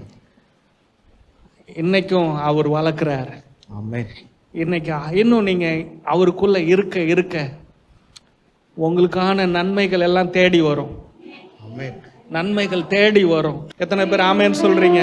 அந்த அஸ்திபாரத்துக்குள்ள உங்களுடைய குடும்பம், உங்கள் வியாபாரம், உங்கள் பொருளாதாரம், உங்கள் ஆரோக்கியம், உங்க பிள்ளைகளுடைய திருமண காரியங்கள், உங்க பிள்ளைகளுடைய படிப்பின் காரியங்கள், உணவு காரியங்கள், உடை காரியங்கள், உங்களுடைய வீடு சம்பந்தமான காரியங்கள், உங்களுக்கு என்னென்ன தேவையோ எல்லாமே அந்த அஸ்திபாரத்துக்குள்ள இருக்கும்போது அது எல்லாம் உங்களுக்கு உண்டாகும். ஆமென் சொல்வீங்களா?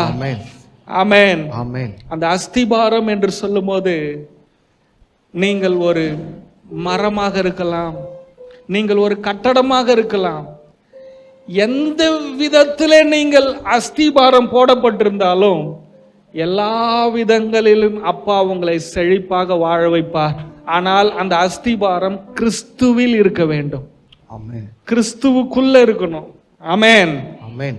எத்தனை பேர் சந்தோஷமா இருக்கிறீங்க? ஆமென். பாருங்க, ஊழியக்காரர் சொல்றாரு, நம்முடைய ஊழியம் அக்கினியிலே சோதிக்கப்படும்.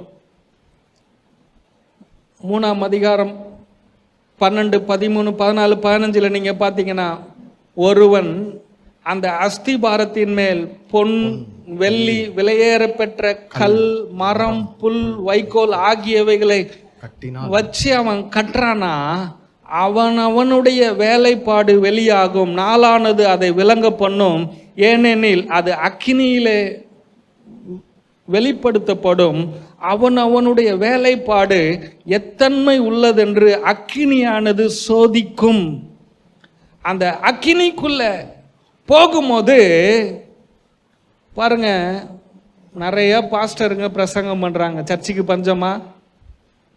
ஆனா மரம், கல், புல், போதனை இப்படிலாம் இருக்குது. ஆனா கோல்டு போதனை தான் அவருடைய கிருபையின் போதனை. ஜீவனுடைய தேவனுடைய ஆலயம் பேசுறமே, இதெல்லாம் கோல்டு, தங்கமான போதனை. இதெல்லாம் இந்த அஸ்திபாரம் கிறிஸ்துவின் மேல் போட்டு அக்கினியை போடும்போது அது எல்லாம் வெந்து போயிருதான். 15வது வசனம் சொல்றது, எல்லாம் வெந்து போகுது. ஆனா நஷ்டம் அடைகிறாங்க. ஆனால் கிருபையிலே போடப்பட்ட இயேசு கிறிஸ்துவின் மேல் போடப்பட்ட அஸ்திபாரமானது அது இன்னும் பிரைட்டா மாறுது, இன்னும் ஜொலிக்கிறதாக மாறுகிறது, இன்னும் விலையேற பெற்றதாக மாறுகிறது. நீங்க இன்னும் விலையேற பெற்றவங்களா, இன்னும் மதிப்பு மிக்கவர்களாக, இன்னும் செழிப்பானவர்களாக எத்தனை பேர் மாறணும்னு விரும்புறீங்க? ஆமென், ஆமென். இன்னும் நான் நல்லா இருக்கணும், ஆரோக்கியமா வாழணும். அதுக்கு ஒரே வழி என்ன தெரியுமா? இயேசு கிறிஸ்துவுல அஸ்திபாரம். இயேசு கிறிஸ்துவுல அஸ்திபாரம் போடுறதுன்னா என்ன அர்த்தங்க? இயேசுவை அறிக்கை பண்ணணும். அப்பா என் கூட இருக்கிறார், அப்பாவுக்குள்ள நான் இருக்கிறேன், அப்பா எனக்குள்ள வாசம் பண்றாரு, நானு ஏசப்பாவுக்குள்ள இருக்கிறேன், ஆமென், கிறிஸ்துவுக்குள்ள நான் வாழ்கிறேன், நான் புது சிருஷ்டியா இருக்கிறேன் அப்படின்னு விசுவாசத்துல நீங்க அதை அறிக்கை பண்ண நீங்க அஸ்திபாரத்தை நீங்க தோண்டி ஆழப்படுத்திக்கிட்டே இருக்கிறீங்க. ஆமென். இல்ல நீங்க சொல்றீங்க எனக்கு யாருமே இல்லை, நான் கடன்காரனா இருக்கிறேன், என் வாழ்க்கையில பிரச்சனை, என் குடும்பத்துல பிரச்சனை, எனக்கு எதுவுமே இல்லை, எனக்கு இந்த வியாதி இருக்குது, இதையே நீங்க சொல்றீங்க. எனக்கு யார் காசு கொடுப்பா, என் குடும்பம் சரியில்லை, எனக்கு அப்பா சரியில்லை, எனக்கு அம்மா சரியில்லை, என் குடும்பம் இப்படி இருக்குது, இப்படியே நீங்க சொல்ல சொல்ல சொல்ல நீங்க ஒரு அஸ்திபாரம் போடுறீங்க. என்னது? பொய்யான அஸ்திபாரம், பிசாசின் அஸ்திபாரம். இன்னும் உங்கள் வாழ்க்கையை வறுமையானதாக, தோல்வி நிறைந்ததாக, வாழ்க்கையை இன்னும் ரொம்ப மோசமானதாக்கும். நீங்க எந்த அஸ்திபாரத்தை போடுறீங்க? இயேசு இயேசு இயேசு இயேசுன்னு சொல்லுங்க. ஆமென். உங்க வாழ்க்கை செழிக்க ஆரம்பிக்கும். எத்தனை பேர் ஆமென் சொல்? என்னுடைய 5வது குறிப்புக்கு நான் வந்துட்டேன். நாம் ஜீவனுள்ள தேவனுடைய ஆலயமாக இருக்கிறபடியினாலே நாம் நமக்குள்ள ஏசப்பா வாசம் பண்ணி அவர் நம்ம பரிசுத்தமா வாழ வைக்கிறதுனால நம்ம வாழ்க்கையில இந்த உலக தந்திரமான காரியங்களை நம்ம கையில் எடுக்கக்கூடாது. உலக தந்திரத்தை எடுத்து வாழ்க்கையில மேலே வந்துடணும். உலகத்துல கிரிமினலா பண்ணி நம்ம இதை ஜெயிச்சிடணும்னு பண்ணக்கூடாது.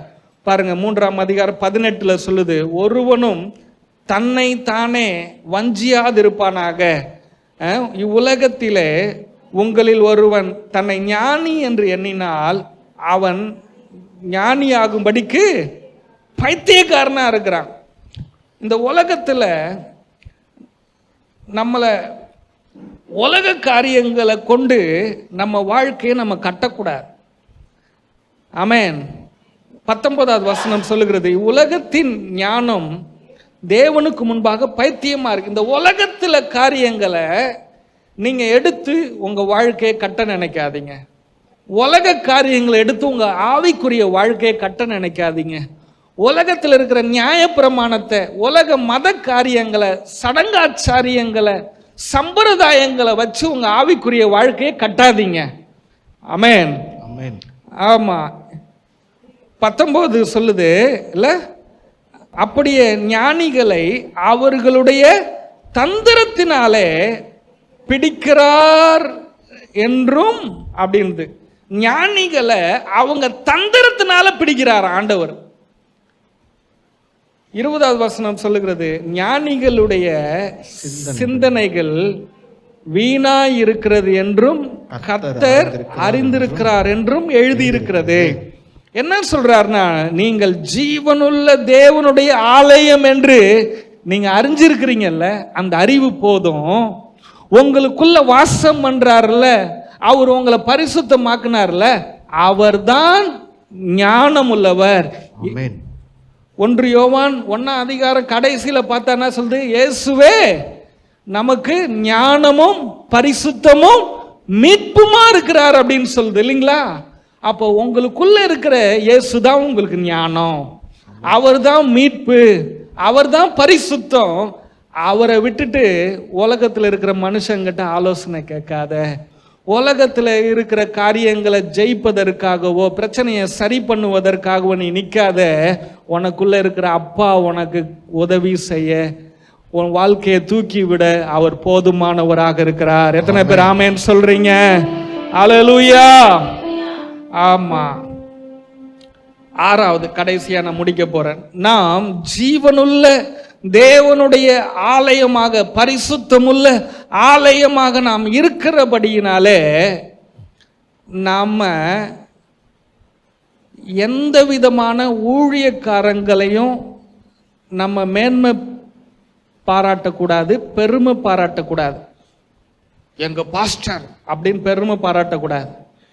நம்ம சர்ச்சில் ஒரு நாளும் ஊழியக்காரனாகிய என்ன நீங்க பெருமை பேசவே கூடாது, மேன்மை பாராட்டவும் கூடாது. வசனம் சொல்லுகிறது 21வது வசனம், இப்படி இருக்க ஒருவனும் மனுஷரை குறித்து மேன்மை தட்டாதிருப்பானாக. எல்லாம் உங்களுடையது. ஊழியக்காரன் உங்களுக்காக கர்த்தர் ஏற்படுத்தினது. கர்த்தர் தான் மேன்மை பாராட்டணும். நீங்க யார் எங்களை ஏற்படுத்தினா? நாங்களே வந்துட்டோமா? நாங்களே வருவோமா? அப்படி இந்த உலகத்தில் அவ்வளோ வேலை இருக்குது, பணம் சம்பாதிக்க அவ்வளோ காரியம் இருக்குது. ஒரு மனுஷன் ஊழியத்துக்கு வருவாங்களா? வந்திருக்கிறோன்னா என்னங்க? கர்த்தர் ஏற்படுத்தினார். சினிமா இருக்குது, அரசியல் இருக்குது, உலகத்தில் என்ஜாய் பண்ணுறதுக்கு எவ்வளோ காரியம் இருக்குது. அதெல்லாம் விட்டுட்டு நாங்கள் ஏன் இந்த ஊழியத்துக்கு வந்திருக்கிறோம்? அவர் ஏற்படுத்தினார். ஆமென். அதனால் நீங்கள் எங்களை இல்லை, எங்களை ஏற்படுத்தினாரே அவரை தான் நீங்கள் மேன்மைப்படுத்தணும். அவரை தான் நீங்கள் பெருமையாக சொல்லணும். இயேசுவை தான் ஊழியக்காரங்க. இன்னைக்கு விசுவாசிகள் சபை என்னதுங்க? எங்கள் பாஸ்டர் தாங்க பெரிய பாஸ்டரு, எங்கள் சர்ச்சு தாங்க.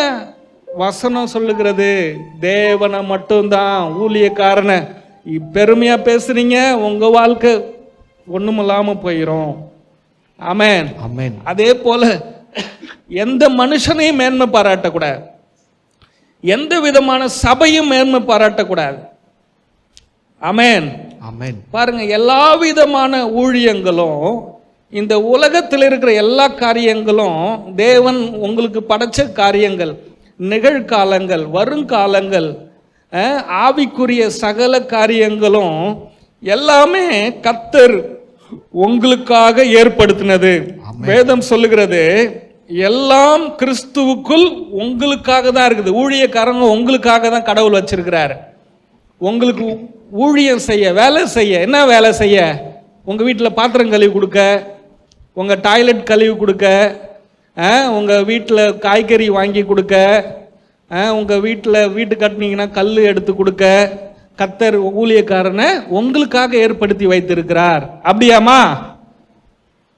உங்களுக்கு சத்தியத்தை சொல்லி கொடுக்க. ஆமென், ஆமென். உங்களை சரியான வழி நடத்த. ஜெபம் அப்படின்னும் போது எதெல்லாம் ஜெபம் இல்லை, எதுதான் ஜெபம்? ஒவ்வொரு காரியத்தையும் உங்களை தெளிவுபடுத்த கர்த்தர் உங்களுக்கு வேலை செய்ய ஆண்டவர் ஏற்படுத்தி வச்சிருக்கிறார். எல்லாம் உங்களுக்காக தானா? வேதம் என்ன சொல்லுதுன்னா பாருங்க, பவுலும் அப்பல்லோவும் கேபாவும் உலகமும் ஜீவனும் மரணமும் நிகழ்காலமும் வருகாலம் எல்லாம் உங்களுக்காக, உங்களுடையது. எல்லாம் உங்களுக்காக தான். நீங்க என்னன்னா, நீங்க தான் மேன்மையானவர்கள். ஆண்டவர் சொல்றார், சபையில் இருக்கிற பிள்ளைய நீ தான் மேன்மை. நீ ஊழியக்காரனை மேன்மைப்படுத்தாத, மனுஷனை மேன்மைப்படுத்தாத. கடவுள் எனக்காக எல்லாத்தையும் படைச்சு என்ன மேன்மையா வச்சிருக்கிறாரு, அதுக்கு உன்னையும் நீ மேன்மைப்படுத்திக்காத. நன்றி சொல்லு கடவுளுக்கு. நான் ஜீவனுள்ள தேவனுடைய ஆலயமா இருக்கிறேன். நான் மேன்மையை பாராட்டக்கூடாது, என்னை பெருமையாக்க கூடாது. ஆண்டவரே, எந்த மனுஷனும் என்னை நேசிக்கலையே, எல்லாரும் என்னை கைவிட்டாங்களே, ஆனால் எனக்குள்ளே என்னை பரிசுத்தமான ஆலயமா மாத்தி எனக்குள்ள இந்த நாள் வரைக்கும் வாசம் பண்றீங்களா ஆண்டவரே? அநேக நேரங்களிலே நான் தவறு செய்கிறேன், ஆனாலும் இந்த சரீரத்தில் இன்னும் நீர் ஆலயமாக தானே நீங்க தங்கி இருக்கிறீங்க. ஆண்டவரே, உமக்கு நன்றி அப்பா. இது எவ்வளவு நல்லா இருக்கு. இயேசு எனக்குள்ள வாசம் பண்றாரு, இந்த உலகத்தில் இருக்க எவனையும் நான் மதிக்க மாட்டேன்டா, அப்படியும் இருக்கக்கூடாது. நம்மளையும் பெருமை பாராட்டக்கூடாது, மற்றவங்களையும் பெருமையா பேசக்கூடாது. பெருமையா பேசுறதெல்லாம் இயேசு இயேசு இயேசுவை மட்டும்தான் உயர்த்தணும். இயேசுவை மட்டுமே நீங்க மேன்மை பாராட்ட, இயேசுவை உயர்த்த, இயேசுவை துதிக்க, அவரை உயர்த்த, அவரை ஆராதிக்க உங்கள் வாழ்க்கை உயர்த்தப்படும். எத்தனை பேர் சந்தோஷமா இருக்கிறீங்க? பாருங்க, ஒரு சில வசனங்களை நான் கடன்னு நான் சொல்ல நான் விரும்புகிறேன். அல்லேலூயா. பாருங்க, 22வது வசனம் 23வது வசனம் சொல்லுகிறது, நீங்கள் கிறிஸ்துவனுடையவர்கள், கிறிஸ்து தேவனுடையவர், நீங்க கிறிஸ்துவனுடையவர். நீங்க இயேசுவுக்கு சொந்தமானவங்க, இயேசு தேவனுக்கு சொந்தமானவர். புரியுதுங்களா? ஒரு படம் ஒன்று நான் செஞ்சேன், அதில் போட முடியுமா? இப்போ போடுங்க பார்க்கலாம். இதை விளக்கிறதுக்கு ஒரு படம் ஒன்று செஞ்சேன், உங்களுக்கு சொல்றதுக்குன்னு ஒரு படம் ஒன்று நான் செஞ்சேன். 3 அடுக்கு பொம்மை உள்ள இருக்குது பார்த்தீங்களா? இந்த பொம்மை தான் நம்ம. கவனிக்கிறீங்களாமா? உள்ள இருக்கு பார்த்தீங்களா? இந்த பொம்மை தான் நம்மள ஒரு பொம்மை மூடி இருக்கு பார்த்தீங்களா? அந்த பொம்மை யாருன்னா இயேசு. உங்களையும் இயேசுவையும் இன்னொரு பொம்மை மூடி இருக்கு பார்த்தீங்களா? அதுதான் பிதா. இப்ப இந்த வசனத்தை வாசிங்க பார்க்கலாம். நீங்கள் கிறிஸ்துவனுடையவர்கள், கிறிஸ்து தேவனுடையவர். பாருங்க, இயேசு தேவனுடையவரா இருந்தாரு. அதனால இந்த பூமியில அவர் குறைவுபட்டாரா? இயேசு எங்கேயாவது தோத்தாரா? எங்கேயாவது அவரால் முடியலன்னு ஏதாவது சொன்னாரா? எல்லாம் முடிஞ்சிச்சு, எல்லாம் ஜெயிச்சார். அப்போ நீங்க நல்லா கவனிங்க.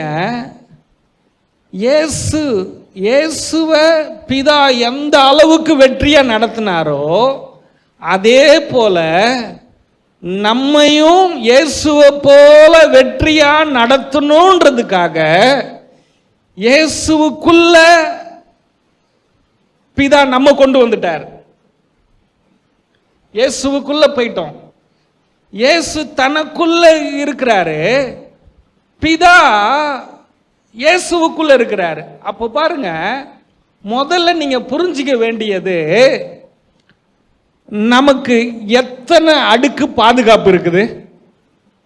பாதுகாப்பு எத்தனை அடுக்குங்க இருக்குது? உள்ள இயேசு உங்களை பாதுகாக்கிறாரா? ஒன்னு பாதுகாப்பு. ரெண்டாவது யாரு? பிதா உங்களை பாதுகாக்கிறாரு. 3 அடுக்கு பாதுகாப்புக்குள்ள உங்க வாழ்க்கை இருக்குது. உங்களை ஒருத்தவன் அடிக்கணும், திட்டணும், உங்களை அழிக்கணும், உங்க வாழ்க்கையை கெடுக்கணும் அப்படின்னு ஒருத்தவன் இறங்குறான்னு நினைச்சிங்களேன், இந்த 3 ஏரியாவையும் தாண்டி வந்து தான் உங்களை தொடணும். அப்படி தொடறதுக்கு இந்த உலகத்துல ஒருத்தனுக்கும் தெம்பு இல்லை. இனிமே அப்படி ஒரு தெம்பு இல்லாம வரப்போறது இல்லை.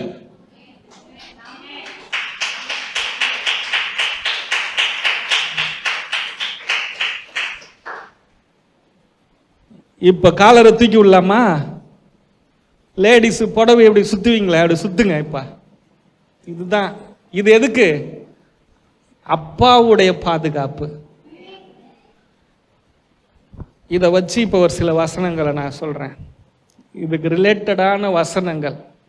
யோவான் 14ஆம் அதிகாரம் 20வது வசனத்துல பார்த்தீங்கன்னா, நான் என் பிதாவிலும் நீங்கள் என்னிலும் நான் உங்களிலும் இருக்கிறதை அந்நாளிலே நீங்கள் அறிந்து கொள்வீர்கள். அந்நாளிலே அப்படின்னா இந்த நாட்களிலே நீங்கள் கிருபையின் செய்தியை நீங்க கேட்குறீங்க பார்த்தீங்களா? இந்த நாளிலே எத்தனை பேர் நீங்க அறிஞ்சிருக்கிறீங்க? இயேசு பிதாவுக்குள்ள இருக்கிறார், நம்ம இயேசுவுக்குள்ள இருக்கிறோம். இயேசு எனக்குள்ள இருக்கிறாரு. யோவான் 14:20 அப்படிதான் வருது. இயேசு, கவனிக்கணும் நல்லா, இயேசு பிதாவுக்கு உள்ள இருக்கிறாரு. ரெண்டாவது இயேசு சொல்றாரு, நம்ம இயேசுவுக்குள்ள இருக்கிறோம். மூணாவது சொல்றாரு, இயேசு நமக்குள்ள இருக்கிறாராம், உங்களுக்குள்ள இருக்கிறாராம். அந்த படம் புரியுதா உங்களுக்கு? அந்த படத்தை வச்சுக்கிட்டாரு, புரியுதுங்களா? இயேசு பிதாவுக்குள்ள இருக்கிறாரு, ரெண்டாவது இயேசுக்குள்ள நம்ம இருக்கிறோம், மூணாவது அவர் நமக்குள்ள இருக்கிறார். ஆமென். இதெல்லாம் எதை நான் மையப்படுத்துறேன் அப்படின்னா, நீங்கள் ஜீவனுள்ள பரிசுத்தமான தேவனுடைய ஆலயம், the powerful. ஆமென். ஒரு சில கோயிலெல்லாம் தொடக்கூட பயப்படுவாங்களாம். ஒரு சில சர்ச்சுக்குள்ள இருக்கிற ஒரு சில இடங்கள் எல்லாம் தொடக்கூட பயப்படுவாங்களாம். நான் சொல்றேன், உன்னை தொடக்கூட இந்த உலகம் பயப்படும். உன் தலைமுடிய தொடக்கூட இந்த உலகம் பயப்படும்.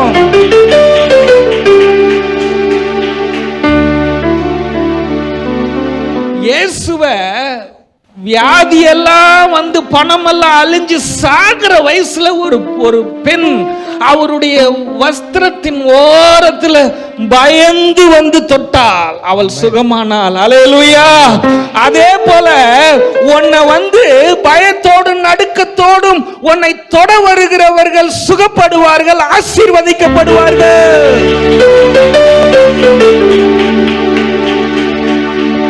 நீ அந்த அளவுக்கு பயங்கரமானவன், நீ அந்த அளவுக்கு பயங்கரமானவன் என்று கர்த்தர் சொல்லுகிறார். ஆமென்.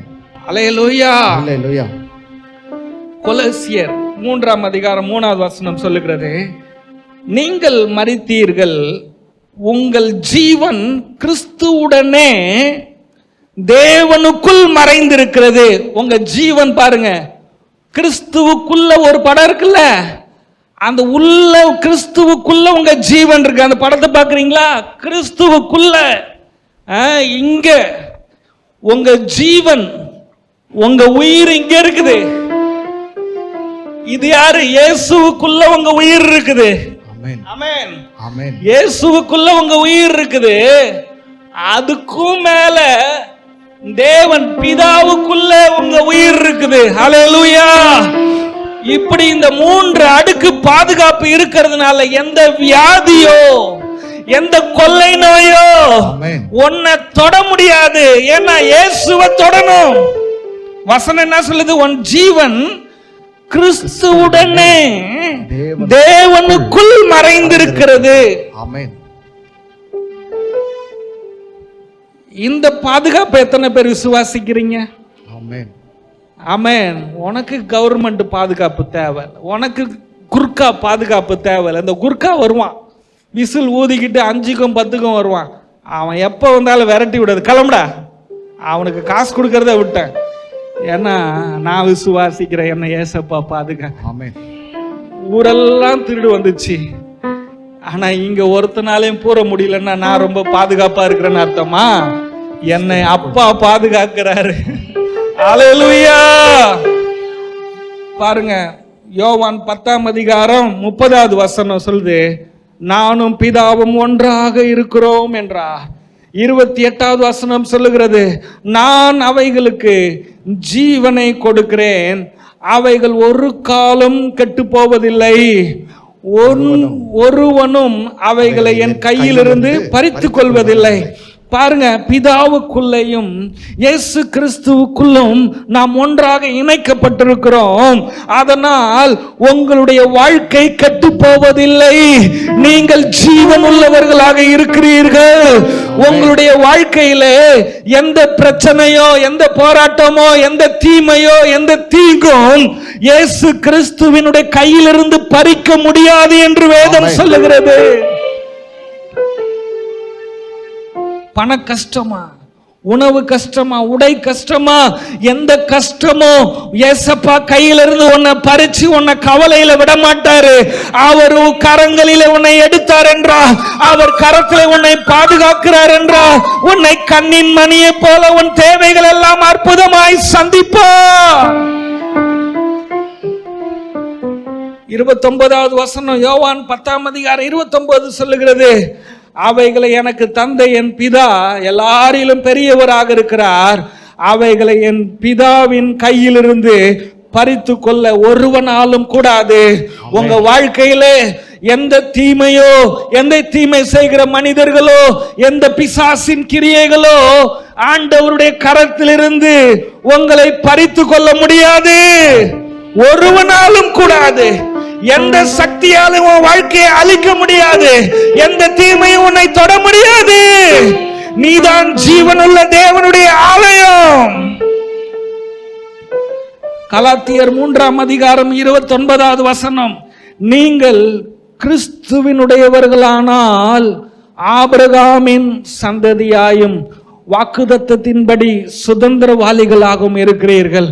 பாருங்க, நம்ம கிறிஸ்துவுக்குள்ள இருக்கிறதுனால ஆபிரகாமின் ஆசீர்வாதங்கள், ஆபிரகாமின் வாக்குத்தத்தங்கள் எல்லாம் உங்களுக்கு சொந்தமாக இருக்கிறது, எல்லாம் உங்களுக்கு நிறைவேற்றப்பட்டு இருக்கிறது.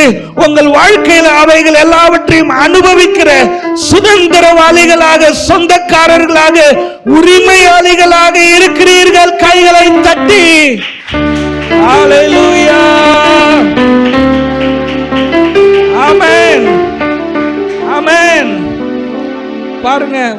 யோவான் 15:4-5 என்னில் நிலைத்திருங்கள், நானும் உங்களில் நிலைத்திருப்பேன். கொடியானது திராட்சை செடியில் நிலைத்திராவிட்டால் அது தானாய் கனி கொடுக்க மாட்டாதது போல நீங்களும் என்னில் நிலைத்திராவிட்டால் கனி கொடுக்க மாட்டீர்கள். நாம ஜீவனுள்ள தேவனுடைய பரிசுத்தமான ஆலயமாக இருக்கிறோம். இயேசு கிறிஸ்து நமக்குள்ள இருக்கிறார். அவருக்கும் நமக்கும் நெருக்கமான உறவு உண்டு. பிதாவுக்கும் நமக்கும் நெருக்கமான உறவு உண்டு.